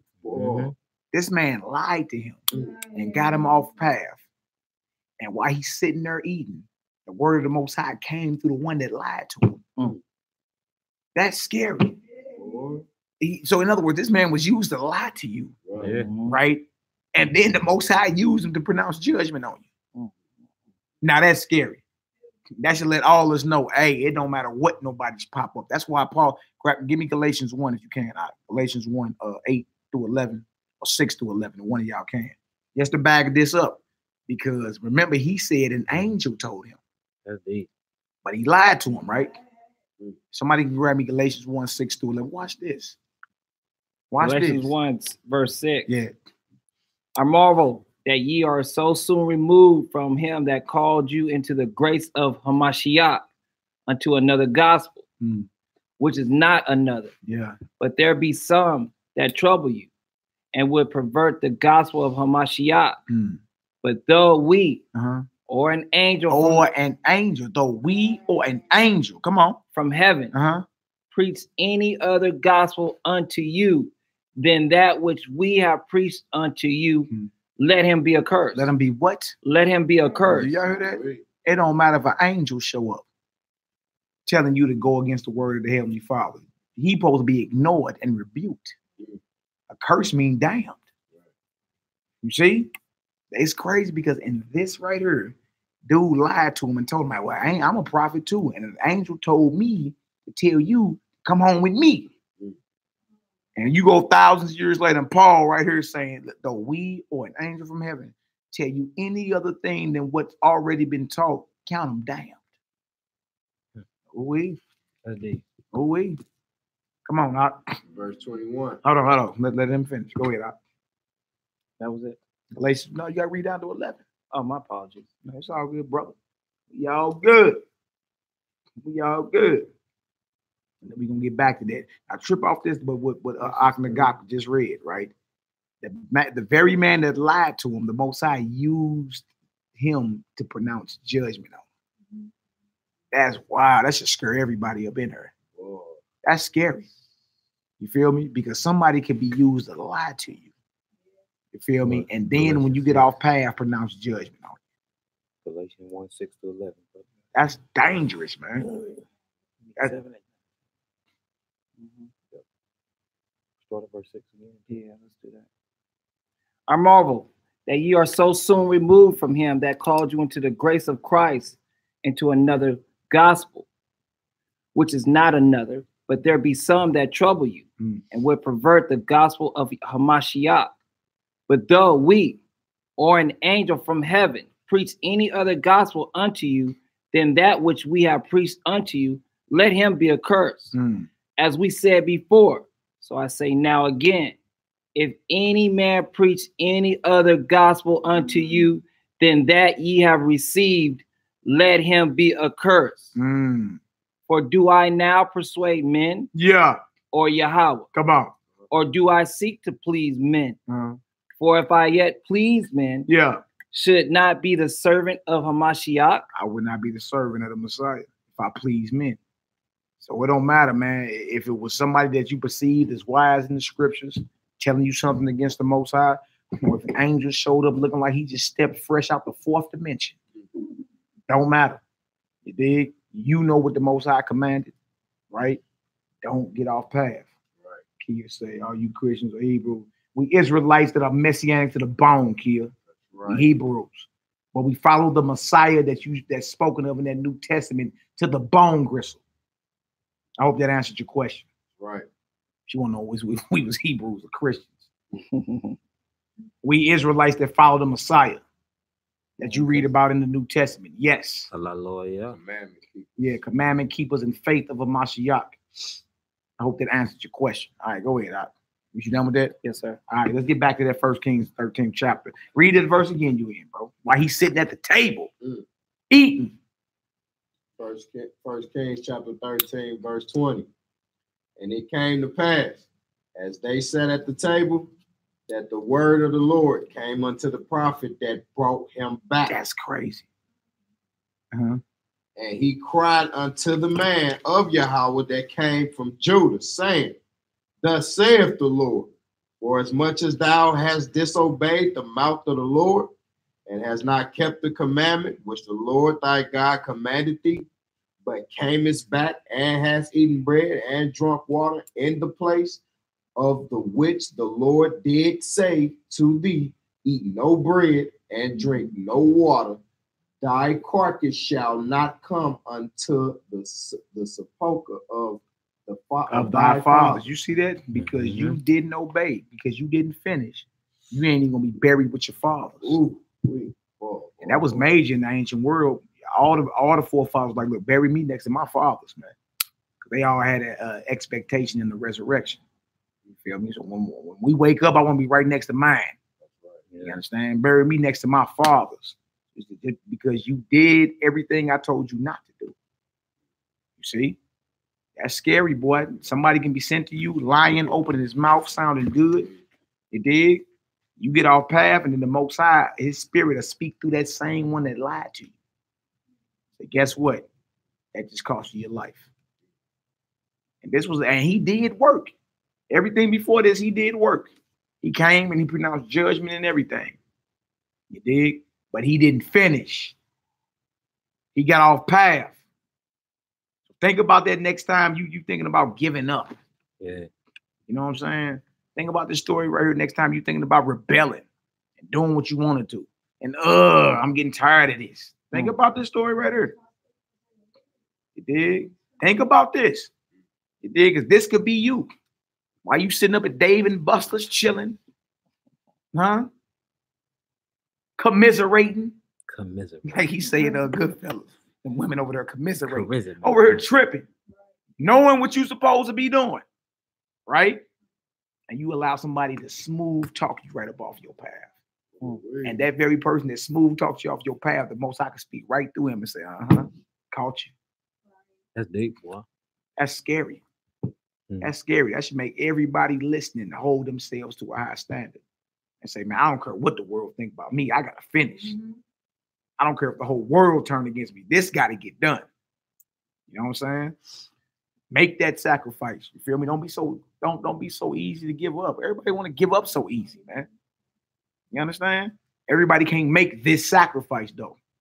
And say, you know what? This is what the Most High called me into. I got to finish this. If I don't, I will be mocked. All right, come on, knock. Bobby Shoe, kick this non-Messianic on the body heels. Don't kick her out. I got a script. Oh, yeah. This ain't the place for you. We ain't got no words for you. We ain't gonna even respond to you, man. You might as well keep it pushing. I don't even know why you up here. This is not your cup of tea. You feel me? Messianic to the bone. Some butt naked. They understand you really don't understand the scriptures. When he washed the disciples' feet, but I don't even repeat it. Right? Exactly. Nothing. What's wrong with you?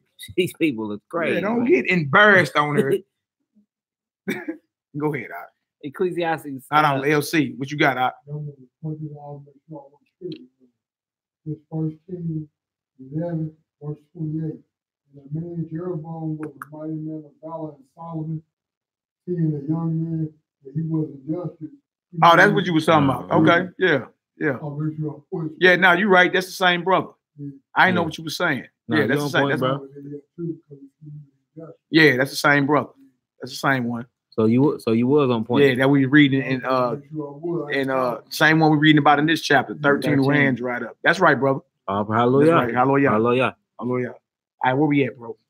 You guys something? Yeah, Ecclesiastes 7 and 8. I'll just read it real quick. It says, better is the end of a thing than the beginning thereof, and the patience in spirit is better than the proud in spirit.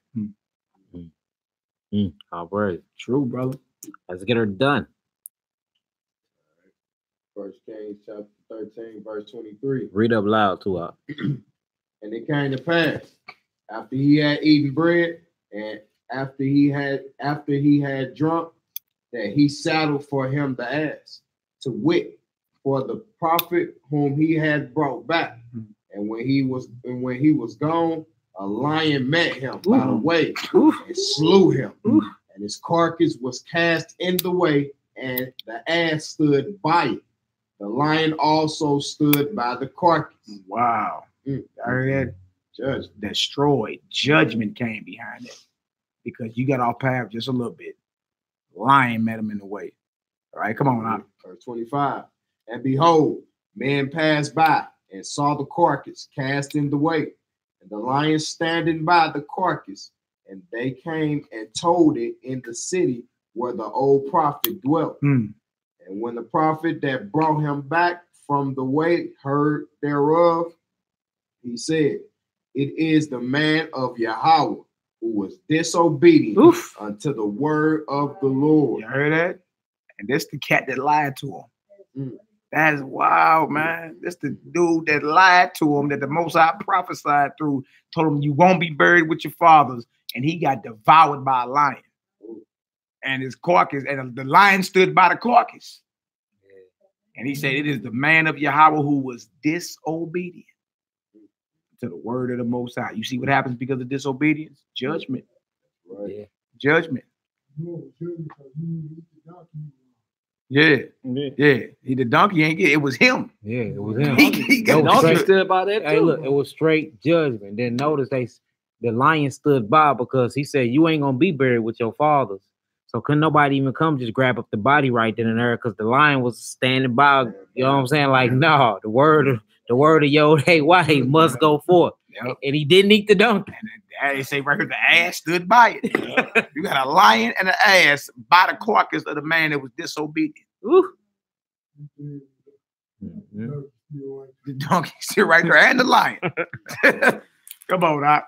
Therefore the Lord hath delivered him unto the lion, which hath torn him and slain him, according to the word of the Lord, which he spake unto him. And he spake to his son, saying, saddle me the ass. And they saddled him. And he went and found his carcass cast in the way, and the ass and the lion standing by the carcass.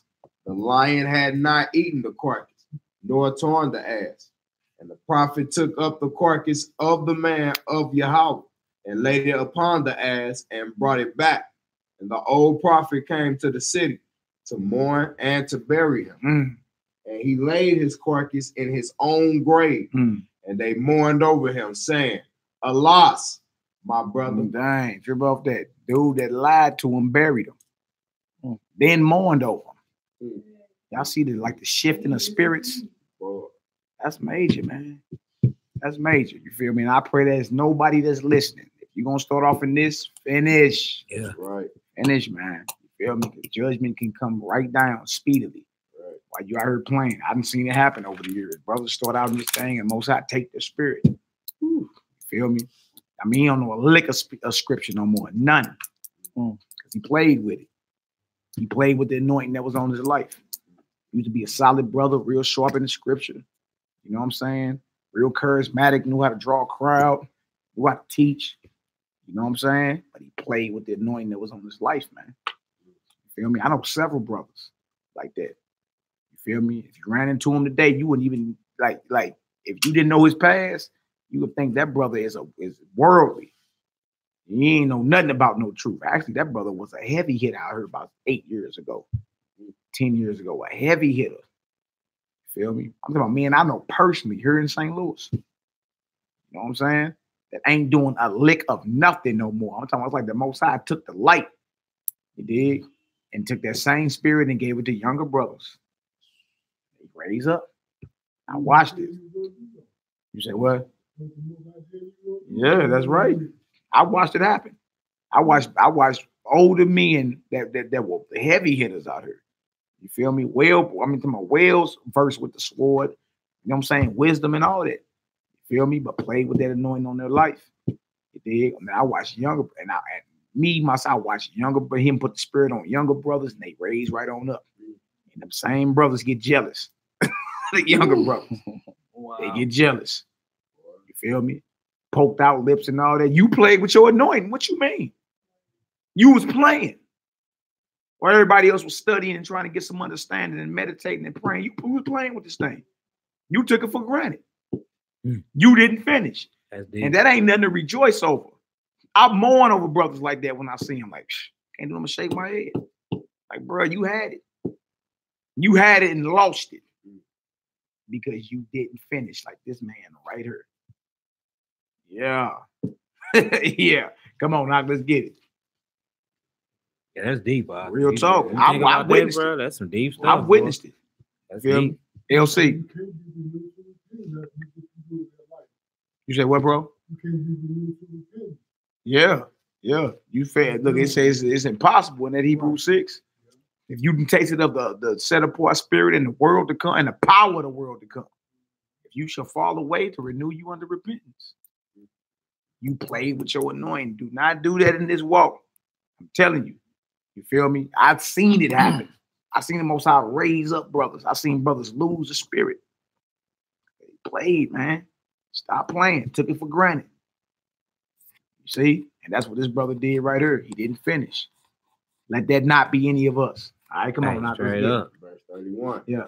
And it came to pass, after he had buried him, that he had spake to his son, saying, when I am dead, then bury me in the sepulchre wherein the man of Yhwh is buried. Lay my bones beside his bones. He like, look, he still was a prophet of the Most High. Most High was dealing with him at some point. He did. Look, bury me with him. Ooh-wee. Come on, now. Verse 32. For the same which he cried by the word of the Lord against the altar in Bethel, and against all the houses of the high places which are in the cities of Samaria, shall surely come to pass. He like what he said gonna happen. What he said back in the beginning of this chapter, it will happen. You know what I'm saying? Because the Most High was dealing with him then. You see? Right? So when the Most High is dealing with a brother, when he's not off, what he's saying is still true. Showing you great men are not always wise. I tell you that in the Bible, Job 32:8. Great men are not always wise. You know what I'm saying? So when he's in the spirit and the Most High is dealing with him, what he said is true. He can go off. You know what I'm saying? That's what you don't want to be like, the man that go off and don't finish. This is an example of somebody that started off and got 75% of the way done, didn't finish. All right, come on, Knock, let's get it. Verse 33. After this thing, Jeroboam returned not from this evil way, but made again of the lowest of the people priests of the high places. Come on. Whosoever would, he consecrated him. This dude. Come on. And he became one of the priests of the high places. You think little Juicy J or DJ Paul would have got the memo by then and been like, you know what, let me be righteous from here on out. It say after that, he didn't even return from his evil way. And then he just made whoever he wanted a priest. Ned the Wino. Let me look up his name in Hebrew. You know what I'm saying? Ned, though, you just making anybody a priest when you had to be from a specific tribe to be a priest in Israel. This man came up with his own feast day. He made him a feast in the 8th month on the 15th day. Did his own sacrifices, set up his own God, made his own priests. You feel me? And they used to go to what's called high places, like hills and all that in Israel. They go up to like some of the highest points in Israel, and there they would do sacrifices. It sounds like Creflo Dollar. Creflo Dollar, Creator Floor Dollar, LC. Yeah, when you see that pig, and he said, behold, Israel, the Lord God has given you. He said, the Most High said, I was seeing Israel. Yeah. He killed the son too. Yeah, now he cut him off. Yeah. Cut him off. You dig? And look, the Most High, several times in the Book of Kings, he told these men, I'm cutting off everyone in your house that pisseth against the wall. Yeah. That's a phraseology for I'm killing the men. Because that's what men do today. When you go into the bathroom, you stand up in the urinals, you pissing against the wall. So we say he's cutting off all the men. Everyone that pisseth against the wall. Look that phrase up. It's all in the Bible. And it's judgment being pronounced saying, I'm cutting off all the men out of your house. That's wild, man. That's wild. All right. What his name mean? The people will contend to strive. It says to strive, to wrangle, to hold in controversy, to defend adversary. It says to complain, to contend, to debate, to lay waste, to plead, to rebuke, to strive. Jeroboam, to strive. One of them said adversary. Yeah. About that. That's crazy because some of these names, again, not some, all the names that give you an understanding into a deeper meaning. Like Nabal, the husband of Abigail. Yeah. Now her name means my father is the light. Yeah. Or the light of my father. Nabal, her husband name means fool.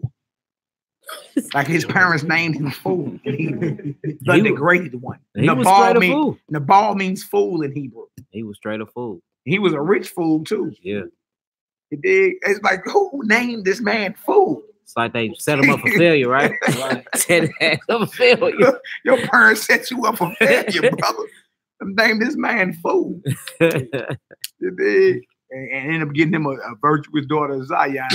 Most I removed him out of her life. Yeah. And gave her to David. Big trucker. Yep. All right, come on, finish it off, Hebrew. Verse 34. And this thing became sin unto the house of Jeroboam. All right, give me this real quick. Give me Luke 9, 57 through 62. Read it, finish that all the way up. Oh, yeah. Verse 34 again. And this thing became sin unto the house of Jeroboam, even to cut it off and to destroy it from off the face of the earth. And destroy it from off the what, boy? Face of the earth. Face of the earth. Wow. You see that? Where you want to go next, brother? We're going to Luke 9 real quick, 57 through 62. We're going to close on out in a minute. Just wanted to show, you understand, the judgments and how the things that you do directly affect everyone around you. You dig? And also, if you're on a mission from the Most High, finish. Wow, excellent. That's excellent. Finish, man. Finish. Right. Because judgment is coming either way. Right. Right.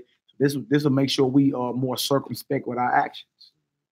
You understand? Like, dang, what am I about to do? Well, this affects 70,000 people. But David did call 70,000 people to be destroyed. 70,000 because he was tempted and he fell to his temptation.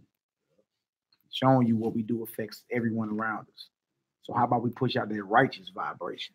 Yeah. It did, and start affecting everybody in a righteous manner, man. Yeah, or what you was talking about a couple minutes ago, boy, about how people came up, had the spirit, had recall, and you see them now, you wouldn't even know. You would just mourn for them. Hey, I hope I never, boy. I witnessed that. Hey, I witnessed brothers fall completely off the wagon. Hey, man, that's a sad because story, boy. They turned away from their anointing. You know what I'm saying? They had other things to do. Bro, we ain't got nothing else to do. No, the number one priority is this. Straight up. We'll get everything else done when we run across that bridge. But we got to do this. Yeah. But everybody wasn't that solid. You know what I'm saying? Oh, brother, when you got this, and that was a vibration too, like pushing out there to where everybody had a right to make an excuse. I'm like, bro, that ain't in the scripture. Paul was charging Timothy. I charge you, get this done. He didn't say do it if you feel like it. Hey, if you get around to it, Yaki, you know. I know you got a 9 to 5. Hey, Yaki, if you just really feel like it, brother, Baba Kashab, brother, please. Baba Kashab, brother. Please, teach the Bible this week. Like it was put out like that. You feel me? And you can't leave men to their own opinion, their own way. The charges got to go out. Hey, bro, you commanded to get this done. You feel me? Most High commanded us to get it done. Paul told Timothy, I charge thee in the sight of the Most High, his son, and the elect angels. Charge me and command. Look, get this done. That's right, Anaya, Blur. Everything else is vanity. He ain't told you to get it. He ain't tell Timothy, do it if you feel like it. Or when you get around to it after you finish playing Xbox, get this done. What is you out there doing? Man. And he said the same. He said, what you've heard about me among many witnesses, the same commit you to faithful men who can teach others also. All these brothers are able to teach. You understand? In some way, shape, form, or fashion. That's and look, it's a charge that I put out there, a command. This is not do it if you feel like it, right? If you got brothers like that around you, they don't need to be around you teaching. Do it if you feel like it, but when you get around to it, this should be your first priority. Right. Waking up the lost sheep of Israel. Right. What the hell else you doing? Nothing. That's more important than this. Nothing. Nothing at all. Everything else, like you said, is vanity. It is. It ain't gonna mean nothing to the Most High. It ain't gonna mean nothing to him. Open the books. Yeah. Okay. Right. All right, open the book. This is who serving who. All right, open the books. Case number so and so, so and so. Oh, okay, yeah. Open the books. Heard about him. Yeah. Oh, you had that truth. Oh, okay. What you do for me? What you got for me? Man, Lord, I had a 9 to 5. I had to work the overtime. Well, you know my job and my woman and the child support, my baby. And I was kind of embarrassed. You know, because I really ain't want nobody to think I really was down with the Lord. I ain't want nobody to see me praying. See me praying. You know what I'm saying? Hey, I straight know people that used to like. You know what I'm saying? Like, man, you gotta be real with this thing, man. Don't play with the Most High. Bring him before me and slay him. Michael said them niggas is in the truth, not the truth, brother. Yeah, they in the TROOF. The truth, the goof truth. That's what you in. Yeah. Because if you treating this thing like you supposed to treat wisdom as if it's your woman. Yeah. Wisdom is a she in the scripture. That woman be in your bosom. You supposed to embrace this wisdom and this understanding. You know what I'm saying? Like this the first thing that you do. What you mean? Yeah. Yeah. This is what you supposed to be doing. Yeah. You watch brothers not do it, man, and come up with and let that vibration go out like, well, if you get around to it. No. You better get out there and do this. Just think about if everybody was like that, though. Boy, it wouldn't be no word going forth out of Israel. Wasn't nothing get done. When nothing get done. And if you come in that spirit, eventually you're going to lose your anointing. Yeah. You're going to lose it. You feel me? And only by the grace of the Most High will he even allow you to get a portion of that back. But usually it's lost. It's lost. And you can see it all in the man's demeanor, how he carry himself, how he speak, what he talking about on social media now. You feel me? I knew a brother, not even in St. Louis, a brother that used to be part of this Israelite camp back in like 2007, man. We just called a brother Yhwh. Brother was, oh man, solid with the word out of North Carolina, bro. Solid. You can quote any scripture. And that's how me and him clicked. We was both in the same type spirit. You dig? He fell out his little, his little organization or whatever. He tried to stay out there for a little while, Man, somebody sent me a rap video of this nigga wrote last year. Oh my God. I'm like, this can't be up. That's him. He running around that deal talking about, I'm talking about walking in, talking about he got the keys in the duffel bag and that nigga talking about camel toes. And I'm like, oh my bro, you done lost the light, bro. We, like I say in Sirach, weep for the fool, for he's lost the light. I pray for that, brother. Man, his brother was sword. I'm talking about a straight swordsman, unsheathed. You feel me? I know another brother, man, used to be up in Chicago. I'm talking about used to hold camp. Used to have like 11 brothers on this side of them, 11 brothers on that. Used to hold like a 22-person camp. Used to be on the west side of Chicago. I knew all these brothers. I knew of them. We used to rap back and forth. Back in like 07, 08, we all came to the truth at the same time, probably like 04, 05. You understand? That's like 14 years ago. So we all kind of like was birthed at the same time, even though we came out of different organizations. You know what I'm saying? So I used to watch certain brothers like, dang, okay, bro, I see you out there banging. Oh, all these brothers, man. You feel me? So I ain't even just talking about brothers I know here locally, personally. I'm talking about brothers that I watched over the years lose the light. You understand? Because they didn't finish. You know what I'm saying? And then the Most High bring up a whole new wave of young gunners. Nigga, 2012 come around, 2013 is like a whole wind. Whoosh, you like, oh yeah, that's what I'm talking about, baby. Let's get it. Hallelujah. You feel me? I mean, you know, I stuck around and kept it going. You look up, there's a whole wave of rules. Wake up, you like, yeah, that's what I'm talking about.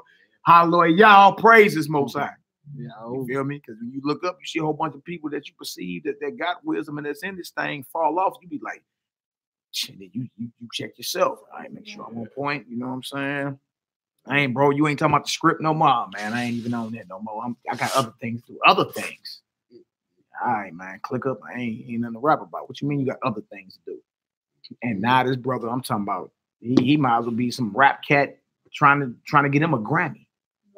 You feel me? He brother back getting tattoos on him and everything. Like all the tattoos we got is what we had before we got in this. Straight up. Before. You feel me? These niggas got all kind of tattoos on them, and you mean you use a rap nigga now? Like what is this? Talking about you dropping the keys off in the duffel bags and I'm like, oh, bro, you done fell off, man. Script say weep and mourn for somebody like that, but he has lost the light. He's lost the light. Right? You gonna weep for the dead, but not like you gonna weep for the fool. Whoa. Right? So make your call in an election sure, like it says in 2 Peter 1:13. Make your call in an election sure, man. All right, let's get it out. Luke 9, verse 57. We're gonna read 57 through 62. Yeah. And it came to pass that as they went in the way, a certain man said unto him, Master, I will follow thee whithersoever thou goest.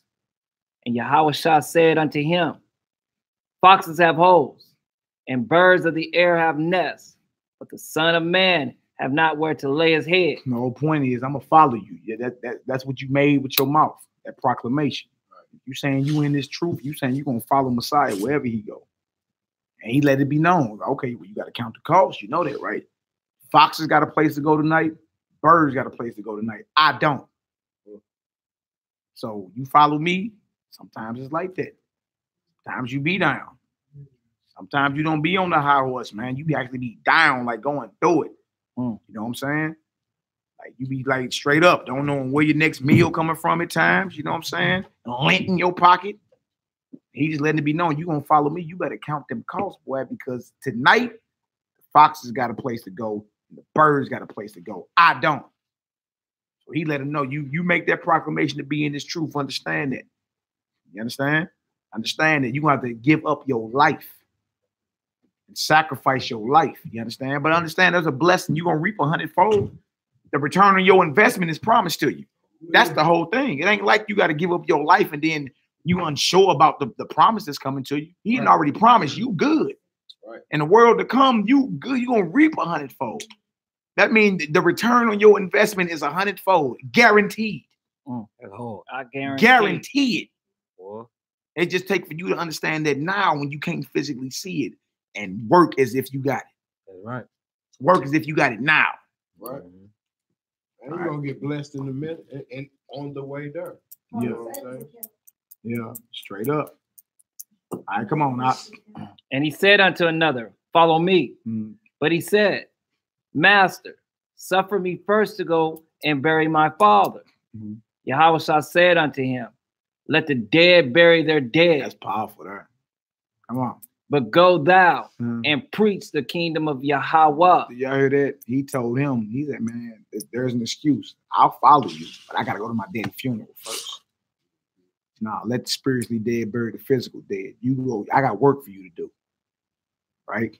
I know don't get simple. That don't mean you can't go to your father's funeral, but for him, he couldn't. You see what I'm saying? I got work for you to do. Go get it done. Now, all right, you made this boast that you gonna serve him. And he just turn around and tell you, follow me. He letting you know, look, if you do what I tell you to do, you good. You can seal your deal right now. Like if he told you leave everything right now, say everything you got right now and seal your deal, you can get, I guarantee you the kingdom if you come on now, but there's only one condition. You gotta walk away from everything.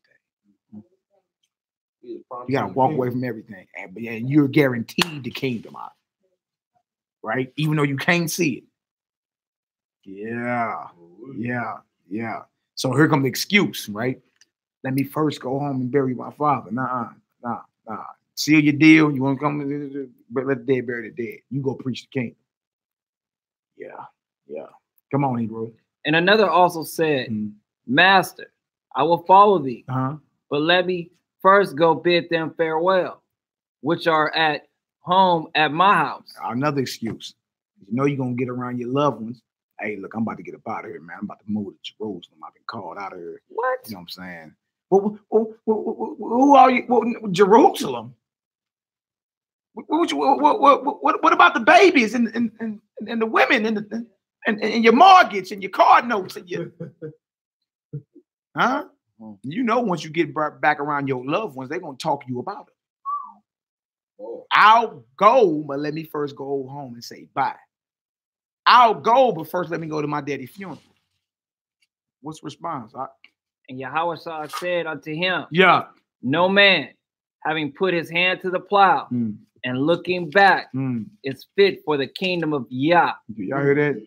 No man having put his hand to the plow, starting off in this work, working hard, and looking back.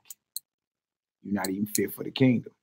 In other words, you can't start off in this truth and start working and always worried about your past life. Right. Worried about what's behind you. You got to let all that go, man. You can't worry about what people think about you and none of that. You ain't going to last in this. You feel me? They call Messiah the devil. You can't be tripping out what nobody got to say about you. You feel me? You can't be tripping out what big mama and daddy and cousins and aunties and them naysaying uncles got to say. Yeah. Right? Your past life is in the rear view mirror. It's in the past. It's behind you. You can't be in the spirit of looking back because guess what? You never get your job done because you always looking back. You see? So I pray that was edifying to the lost sheep. You understand? You see, I ain't said nothing. That was edifying to me. I pray it was edifying. May the Most High be glorified and may his flock be edified. You understand? But let there be like a lesson, man. Judgment. You feel me? The little things that you do can affect many.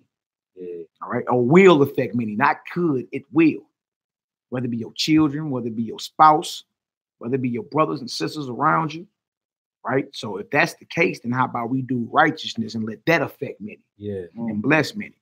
David went off and 70,000 innocent Israelites had to die because he went off. Right. And also, when you start off in this work, you understand, finish the job. Don't be like the man of God in 1 Kings 13, man. Yeah. He started. What he said was true when he was dealing with the Most High. It did, but somebody came with smooth words and talked him right up out of his mission. Yeah. And guess what? A lion met him and ate him. Because he devoured him. Didn't finish his mission. He didn't finish. And I can't even imagine. That's the man of the Most High that was disobedient to his word. And he didn't finish the job. I can't even imagine me like being like them bros you talking about. But I bet they couldn't imagine that either. You know what I'm saying? Right. So that lets you know that you like straight got it. This is a forever thing until you get called up out of here. Yeah. Ain't no breaks. That's what I got from this message. Ain't no breaks, and hey, keep the commandments and live. Ain't no breaks though.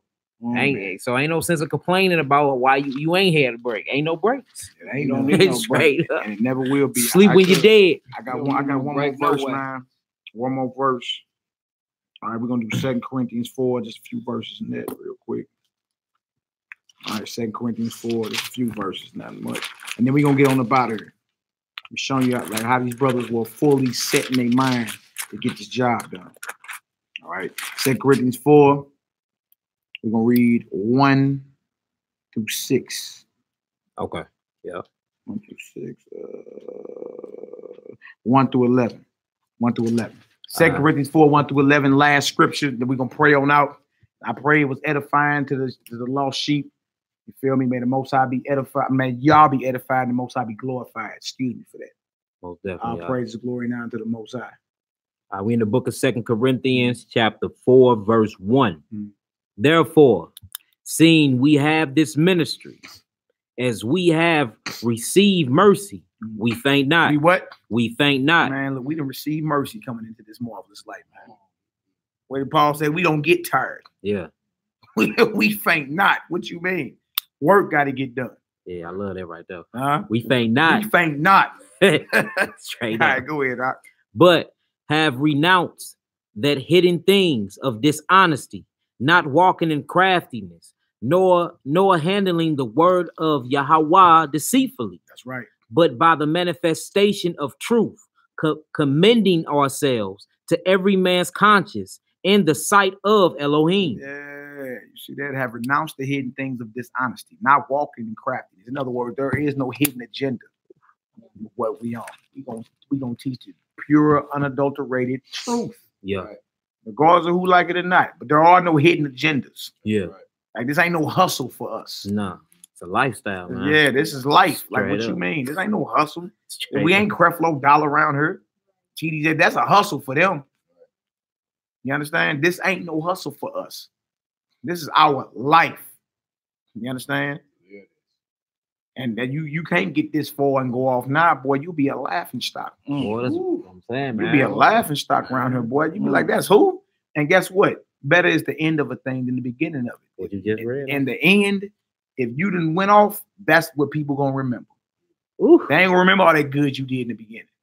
They gonna remember how you failed. And how do you feel with inside of yourself though, knowing you fell off? Like even though you see your boy rapping and talking about stacks in a duffel bag, he can't feel normal. Nah. No tasting Yeah, that, having nah. a taste of that power of that Holy Spirit, and to be on what he on now. You can't feel normal after that. I would never be right if I turned back to the nigga I was before I came into the truth. I wouldn't even be right in my inside of my own heart, man. Yeah. For real, man. It's in Galatians, the 2nd chapter. If I build again the things that I destroyed, it makes me a transgressor. Ooh. No, that old man dead. We don't even talk about him. Other than trying to give somebody courage to come away from that. Yeah. We don't brag about what we used to do and how we used to be out here in these streets. You crazy? No. No, that's death and darkness. That's right, Poppy Shoe. Poppy Shoe said he can't be at peace. No, it Can't ain't no be. way in the world he at peace. Can't be. When the last time I seen him, you could tell he tormented. You can, man, He tormented. man. Feel me? Lost the light, man. Deep. Lost the light. He did not go at his grill. You understand? He didn't go at his grill. Look up and he just done, man. He's just a circle and drain. Look at the elder that they was trying to make eat, you know what I'm saying, eat that pork. You know what I'm saying? He was saying, Eleazar. yeah, he looked back and reflected like, man, look, I did this and did that, and I got all these people watching. He like, I'm gonna finish this. I gotta finish this. You know what I'm saying? No, I can't turn back. You know what I'm saying? I wouldn't be able to sleep at night, tell you the truth, bro. You know what I'm saying? Yeah, man. You'll be done. And no, there is no rest for the wicked. I tell you that in Isaiah 48:22. There is no sleep for rest for the wicked. Boy, you done. You ain't no way in the world you started off in this, boy, and tasted that truth and understood, you understand, and stood set apart so strong. And went in, you know what I'm saying? Especially if you do something as short as like 4 or 5 years, man. That's a long time. You feel me? That's half a decade. To be doing something and for as short as 5 years, bro, that's a decade. That's a half a decade. You done committed yourself to that just for 5 years. And you go back. Yeah. Nah. That's a no-go up. Nah, I'd rather be dead. Like, what is you talking about? That's like a dog going back to his vomit. Yeah. Like, bro, you done did this. I mean, that's if you don't think 5 years is long, sit in jail for 5 years. Let me give you 60 months. Judge, give you 60 months fed time. What you mean? And you gotta do 4 years and 8 months or something like that. That's a long time, bro. You know how much they changed on the streets in 5 years? You know how much change in the streets in 5 years? Man, that's a long time. So imagine you being in this way of life for just 5 years. Some of us have been around way longer than that, but just 5 years. You understand? And you turn back and you are worse than before? Nah. I've been banging too long. Man. They start compromising now. Hey, You feel me? They stood too strong against the adversary to be compromising. Now, compromise for what? man. What you got for me? You ain't got the kingdom, so you ain't got nothing. What could the world offer you to make you turn away from this? I'm saying nothing. There ain't nothing. Unless you straight been caught up in your flesh the whole time. Yeah. Verse 3. Mm-hmm. But if our gospel be hid, Mhm. it is hid to them that are lost. Wow. Come on, right? Verse 4. In whom the God of this world have blinded the minds of them which believe not. Who's the God of this world? Mm. It's how, yeah, the enemy. The prince of the air. Yeah. You feel me? This is his dominion right now, his rulership. You feel me? Until he get cast down and thrown headlong into what's called the lake of fire. Yeah. But it said the God of this world have blinded the minds of them that believe not. See, this is a spiritual thing. The battle take place right here. Yeah. That's where it go down at. You understand? You mess around and fall off because you didn't guard your grill, man. You took this as a joke. I watch brothers do that. You feel me? Instead of me in charging brothers, giving them a command, like regardless if you get mad, hey man, get that done. We got to get that done. Stop trying to be so PC with this, politically correct. Trying to just be everybody's friend and just, you know, everybody like you. No, man. Get this done. If we don't get this done, who gonna get it done? Nobody. That's who you want around you, man. Brothers just gonna stand up and be solid and not get mad just because you like, hey, we gotta get that done. Come on. Dang, bro, how you talk to me like that? Man, get out your feelings. Yeah. No damn boss can tell you shut your mouth and be at work on time. You be quiet. Sir, yes, sir. I'll go. But a brother can't tell you, hey, lock that door right there. Hey, grab the script, man. What you know? Hey, no, we studying today. No, we ain't about to do that. So as a brother tell you that, it's all like, oh, brother, you can't talk to me like that. But the police talk to you like that. Your boss talk to you like that. And if you a noodleback man, your woman talk to you like that. Ooh.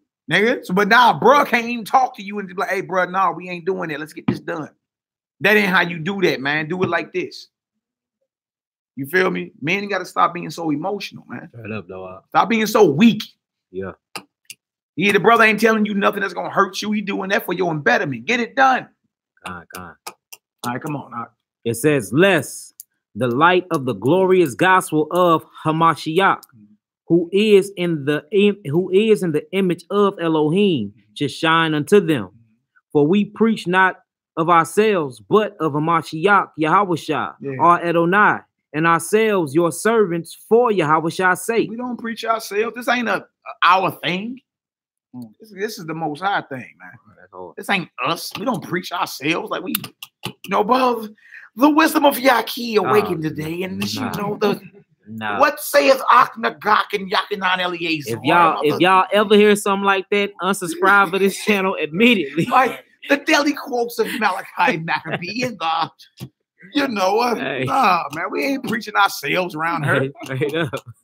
We've been in the Bible the whole night. Stop following us ASAP. What thus saith the Yakinan Eliezer today? With no shirt on. Poppy shoot going off. You going off. Flowers in my beard. You going off. Going off, son. Okay. We ain't here preaching ourselves, man. Yeah. It ain't got nothing to do with us. We just your brothers. We just servants. Yeah. We here to serve the Most High and serve y'all. Yeah. You understand? But we don't apologize for the position the Most High done put us in. Straight up. I'm not about to give the gift he gave me back. Yeah. You understand? I'm not going to apologize to you because you don't like what the word said. That's your problem that you got with him. Yeah. Take it up with the Lord. Take it up with him. But I can't let your feelings, you feel me, make me go left field or right. I got to stay on that narrow path, man. That's right. If you don't like the way the word come out, I don't know, tell you. I'm not about to apologize. Oh, brother, my bad. You know, that I did read that 2 Corinthians a little too hard for you. I see your forehead got wrinkled a little taste over there. I don't care if you don't like what the Bible said. That ain't my problem. Straight up.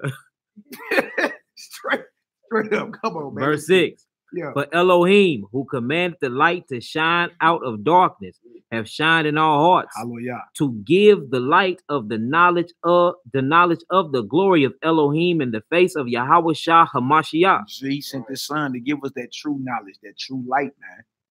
You understand? The Messiah is the true and living image of the invisible power. He told Thomas, and then he told Thomas and Philip, you see me, you see the Father. Right. He looked just like his daddy. Chip off that old blood, look just like his daddy over there. Yeah. He's the image, and he's the prototype for how all of us are supposed to be. Okay. The Most High is supposed to look at his creation and say, boy, I'm looking good here. That perfect example. I'm looking good around here. Mm-hmm. He can't say that right now. We all off. Going off. Reflection all, Jack. That's why Messiah is the example. We supposed to conform to his image. You supposed to become him. See, people ain't gonna tell you, oh, brother, you know, we can't strive for perfection. Who told you that? Yeah. Why would the Messiah tell the woman, go and sin no more unless something worse happened to you? Yeah. Why would he say that if you can't do it? See, people like that candy gospel. Want everything to taste all sweet and soft, elevator music playing. You know, everybody using their inside voices and, you know, sir, I love you, you know, God, you know, that's what you want. But what you need is that pure, unadulterated fire from the pit of a bruh belly. That heavenly fire from the Most High. And you say, dang, what that brother say? Let me sit up and listen. That's how I got. That brother was roaring. I was like, man, what is going on here? Not the elevator music. What is going on, man? The first brother I heard roar that word, I was stuck. Like, whoa. I ain't never, and this brother had a mouthful of gold. You never thought it. You never thought this brother knew anything about the Most High. Mouth slugged out. Tops and bottoms. You feel me? He done turned his hat, or had his hat cocked to the right and the back. Boy, he turned that hat around, boy, and shut the entire store down. I'm like, what is this? I need to hear that, though. I was 21 at the time when I first heard the word. That's 2003. That's 21 then. Yeah, but had not that brother roared that word, I'd have never listened to him. That's what we need, especially these young men out here. You need to hear that fire. You need to hear a brother look you right in your face. That's right. With the white of his eyes red and bloodshot because he's zealous, not because he's hiding, and he's zealous. And you're like, this is what it is. What it is. Bro, when you getting out into the Bible, they go, the Bible, what? Nigga, I dare, boy, and he coming off like that. I dare not call the Bible a white man's book. I knew then. My spirit got checked. Right. Ain't no way in the world this brother with all these golds in his mouth is coming off with that much fire, and it's the white man's book. Impossible. Impossible. Impossible. You feel me? That's what jugged my spirit and got me searching. Man, let me go search out what's going on here. The Bible. Trying to figure this thing out on what's going on. You feel me? Yeah. That sent me on my journey. But it was fire that hit me. It wasn't none of that soft candy gospel. Right. Again, elevator music. Yeah. You know, like them heathens when the Titanic was sinking, they was playing violins. And it wasn't none of that. It was pure fire. And I could even sleep that night. Like, man, what did this brother just say? The Bible, man. Let me go get me a Bible. What's going on here? You dig? And then I got people in the church. And they ain't never came off like that. Oh, no. Something going on. I got to search this out. You dig? But that's what ignited me. And I know that's what young brothers need. You need that fire, man. You need something to ignite. Somebody set some fire up on you, make you get up like, man, what is that? I'm sitting on some. Yeah, you need that. You don't need nothing that's going to sleep you. Right. Wakey. Eggs and bakey. Right. No, you need somebody to jar you awake out of your sleep. Get your ass up. Let me get up. You get the flying everywhere. Let me get up. Get it. All right, come on, Doc. Let's get it, man. All right, verse 7.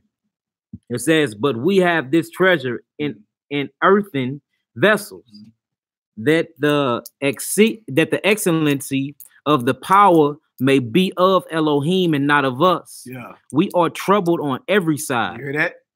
Troubled on every side. These are men that the Most High were dealing with or catching hell out here. We are troubled on every side, right? Come on. Not yet distressed. We are perplexed, but not in despair. We are perplexed, but not in despair. We are troubled on every side, but not in distress. He ain't tripping off none of that. Care what I'm going through. Get it done. All right, come on. Persecuted, but not forsaken. Cast down, but not destroyed. Cast down, but not destroyed. Persecuted. You see all this stuff these brothers was going through? Tribulation. Also, you could have you a Bible today. Shalom. Also, you can have you a Bible today. Right. Trip off that. And not these men did this work 2,000 years ago, you wouldn't have a Bible to read. You see? Trip off that. And these men had to go through hell and high water. You dig? They weren't at home laying on that, you know what I'm saying, fine sway. Cuddled up by the fireplace.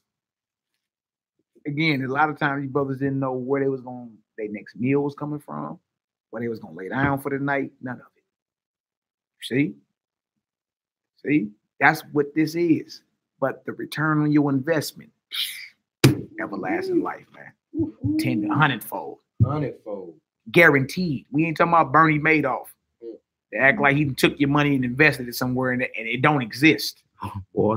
We talking about a promise that is guaranteed. 100-fold return on your investment. All right, come on, Hebrew. Always bearing about in the body the dying of Adonai Yahweh, that the life also of Yahweh may be made manifest in our body. For we which live are always delivered unto death for Yahweh's sake. That's right. That the life also of Yahweh might be made manifest in our mortal flesh. So with the whole thing about his life being revealed to us. Like he was persecuted, you be persecuted. You feel me? But he finished his job. What you gonna do? Everybody should ask themselves, oh, Messiah, we follow Messiah. Well, he finished. He already got his ink. He had the right hand of the Father. Waiting on you to finish because you his body. You a part of his body. He the head. He already told you it's done. Messiah got his ink. He got his spot. Father got for him. What you gonna do? See, people don't like that because they make you become proactive. It challenges you to strive to be like him. Right? He already did what he had to do. What you gonna do? That's the question. All right, come on, knock where we at. Verse 12. So then death worketh in us, but life in you. We having the same spirit of faith, according to it is written, according as it is written. I believe, and therefore I have spoken. We also believe, and therefore speak. Hallelujah. Hallelujah. Come on. Knowing that he which raised up the Adonai Yahweh shall raise up us also by Yahweh and shall present us with you. You see that? So we know that he who raised up the Messiah shall raise us up by him. That's why I just said he already did what he had to do. Right? Even if you don't believe, he remained faithful. What are you gonna do? Yeah. Everybody claim they follow him. We part of the body. You know what I'm saying? He the head. I hear all the phrases that the Bible say that you are familiar with. But what are you doing? Yeah. No, I'm gonna show you my faith by my works. That's what the scriptures say. Faith without works is dead. Right? And even if I don't see you, I should hear about it. You understand? I ain't got to see certain brothers. I know they out here banging because I heard about it. You see what I'm saying? That's what this thing. He did what he had to do. What are you gonna do? All right, let's finish. Verse 15. For all things, or for your sake, that the abundant grace might through the thanksgiving of many redound. Yeah, redound or rebound. Redound to the glory of Elohim. For which cause we faint not. There it go again. See, because of the promise, we don't get tired. We don't faint. You dig? We ain't on some, oh man, dang, the Bible again. Pray again. You got to get out that spirit. Get the hell out that spirit. Right. You feel me? Like, no, we don't faint. We know the promises that come. And we are completely convinced in them. What you gonna do? If you believe in the promises, then you should be turning that work up out here. I believe the promises. I don't even see myself doing nothing else. You feel me? Please shoot me. You see me out the way. See me out here out of bounds, committing abomination. I'll give you permission right now. Put me clean about my misery.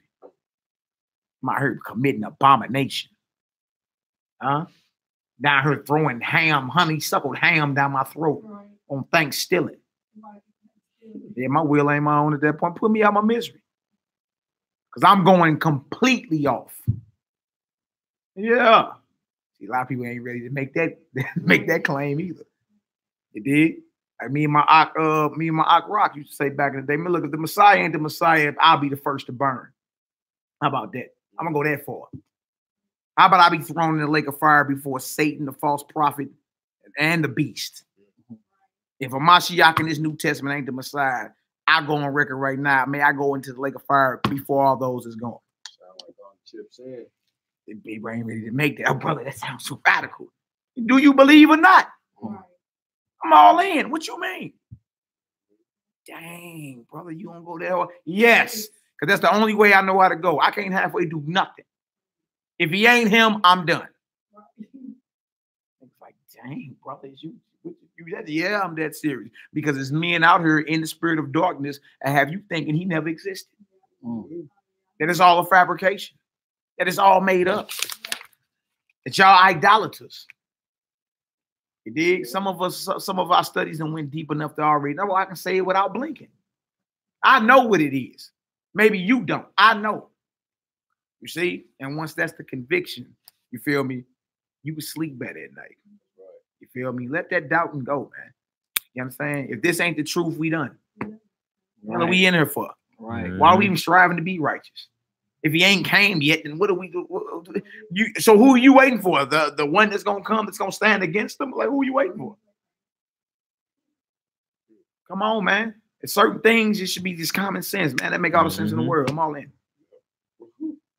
You feel me? And when rocking with that kind of faith, you can move mountains. You can move mountains. You feel me? You start seeing the miracles happen. You know what I'm saying? Just thank the Most High for them. You move mountains with that kind of faith. I'm all in. What nobody got to say. No non-messianic. Bro, you can claim all this Hebrew you want. We do all that too. I don't care what no Negro got to say. I don't care what nobody got to say. We do all that. We can go into the Hebrew. We can go into the prophecies. We can go to the feast days. We can go to some historical. What you think? We ain't got no historical records about Christ either? Whatever you want to do. What you want to do? Whatever you want to do. What you want to do? I mean, what you talking about? This first century. 14 AD to 64 AD. The Annals of Imperial Rome by Cornelius Tacitus. If he didn't exist, what they talking about him for? And they talking about him bad. Because the Romans are our enemies. What you mean? They ain't just talking about him. They talking about how they fed his followers the dogs. So it ain't like, I'm saying, it's like either you all in or you not. Right. I'm gonna play with nobody. Like, you know, we ain't did the research. Oh yeah, it's cute y'all reading the Bible now. You know, no, we didn't. We all in up here. Which way you want it? You want it from prophecy? What you want it through the Hebrew? What you want it through the prophecies? I mean, through the records? How you want it? Right. Feast days? How you want it? You tell me, and it can go down. It can go down. We even debunked all that madness. The Flavian dynasty came up and wrote the New Testament. Oh, that's a damn lie. Nigga, that was, look, the first time that even came out was in the late 70s, and it gained steam in the early 80s when I was born. Look at the sources in the book. It ain't got no sources. You feel me? Now you can see the agenda. The devil is out here stealing souls. That's the point. Yep. That's the point. So either you all in or you ain't, you know. It may not be for you. You dig? Yeah, you ain't about all that. Stay on your porch. I know what to tell you.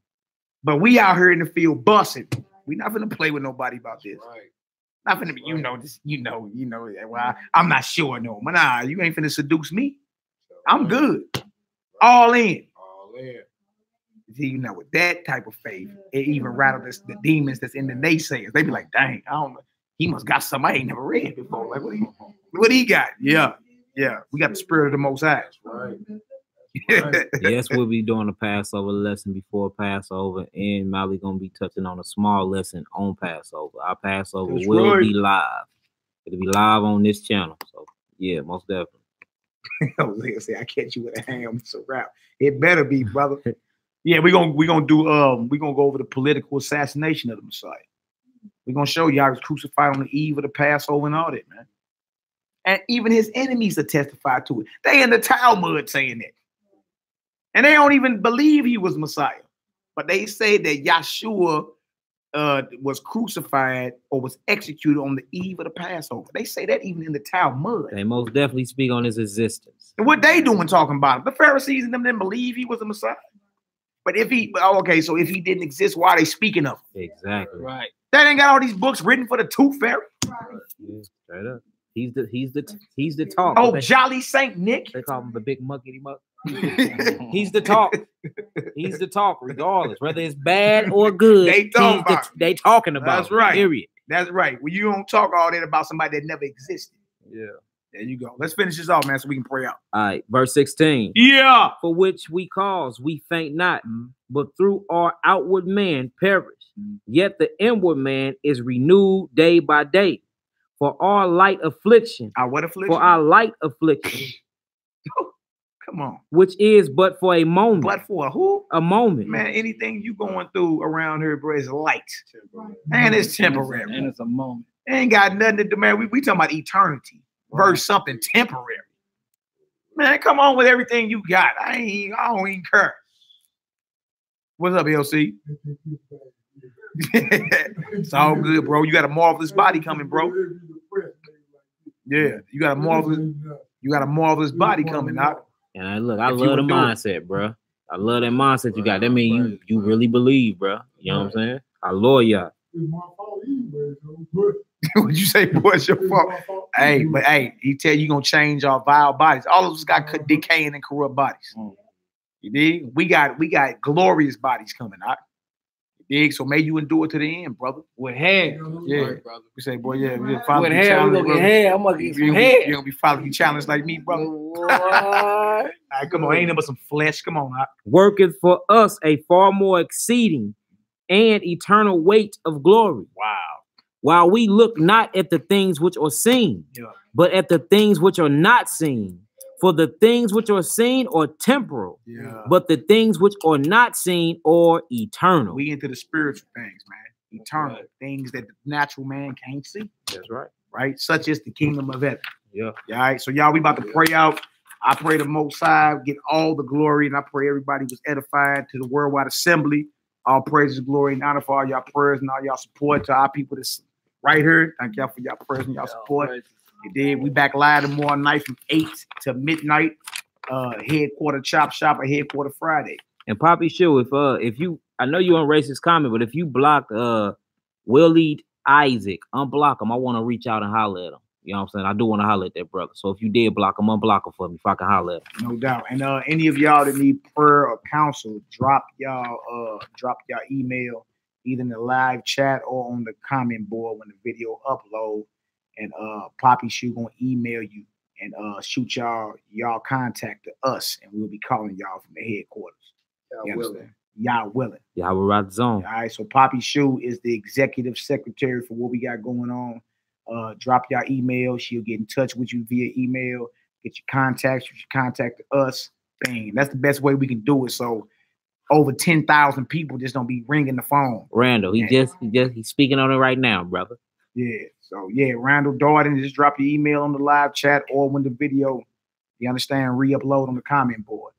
And Poppy Shoe, again, that's our sister. That's our sister that stay out there in DC. She gonna go ahead and get in contact with everybody that dropped the email. She gonna shoot y'all contact info to us, y'all number, and we'll be calling from the headquarters. That's how we know who's serious and who not. All right. Get with the sister. All praises, all glory, all honor. Shout out to my Yhwh Shah, Sons of Light. Shout out, brother. You know what I'm saying? You need to pull on up, Ak. Where you at? Big bro. Man, where you at? You going off. Right. Yhwh Shah. He said, the Bruce said, right. All right, y'all, let's pray on out. All praises, all glory, all honor. And the Most High. We got another prayer hour coming up anyway in less than 30 minutes, brother. You know what I'm saying? Get her done. He's going to pray out in the Hebrew.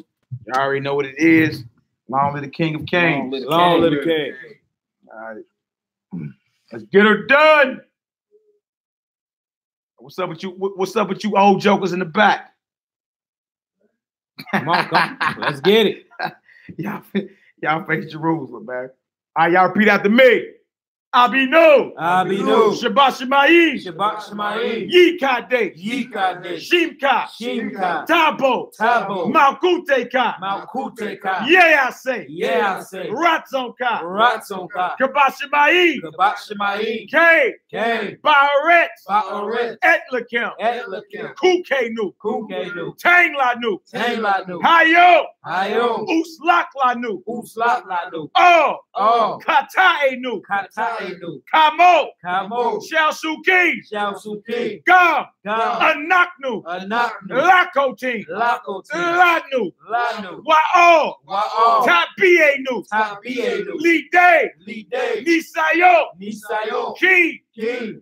In. Kotsenu. Kotsenu. Minhara. Mihara. Kilaka. Kilaka. Hamamlaka. Hamalaka. Wahagbura. Wahabura. Wahati Beret. Wahati Beret. Laome. Laome. Olami. Olami. Amen. Amen. Hallelujah. Hallelujah. Hallelujah. Hallelujah. Hallelujah. Hallelujah. Praise the mighty God. Yahoo. Yahoo. All praise and glory now to the Most High. Praise the mighty On God. the, on the creator possess all things. Now, y'all willing, y'all, we see y'all again. You know what I'm saying? 8 p.m. Central Standard Time tomorrow. We right back at it. Yes, sir. Feel me? And we here to raise up our brothers and sisters, raise up accountable men, to raise up virtuous daughters of Zion for the hour draw of nerd. Don't be like the brother that started this thing and didn't finish. All right. If y'all need prayer counseling, drop your email in the chat or on the comment board when they re-upload. Thank you, brother. And our executive secretary, Poppy Shu, you feel me? Shoot your contact information to us, your number and all that. And Sukasa, And bro. we will be in contact. Yahweh willing. All right, family. Shalom. Shalom Lakam. Blessings to you all. Most High willing, All Yahweh. All right, right, sister. Queen. Shalom. Be safe. Most High willing, Yahweh rock the zone. We'll see y'all tomorrow. We live at this every day, baby. Right, baby. We faint not. Let's get it. Shalom. Yo.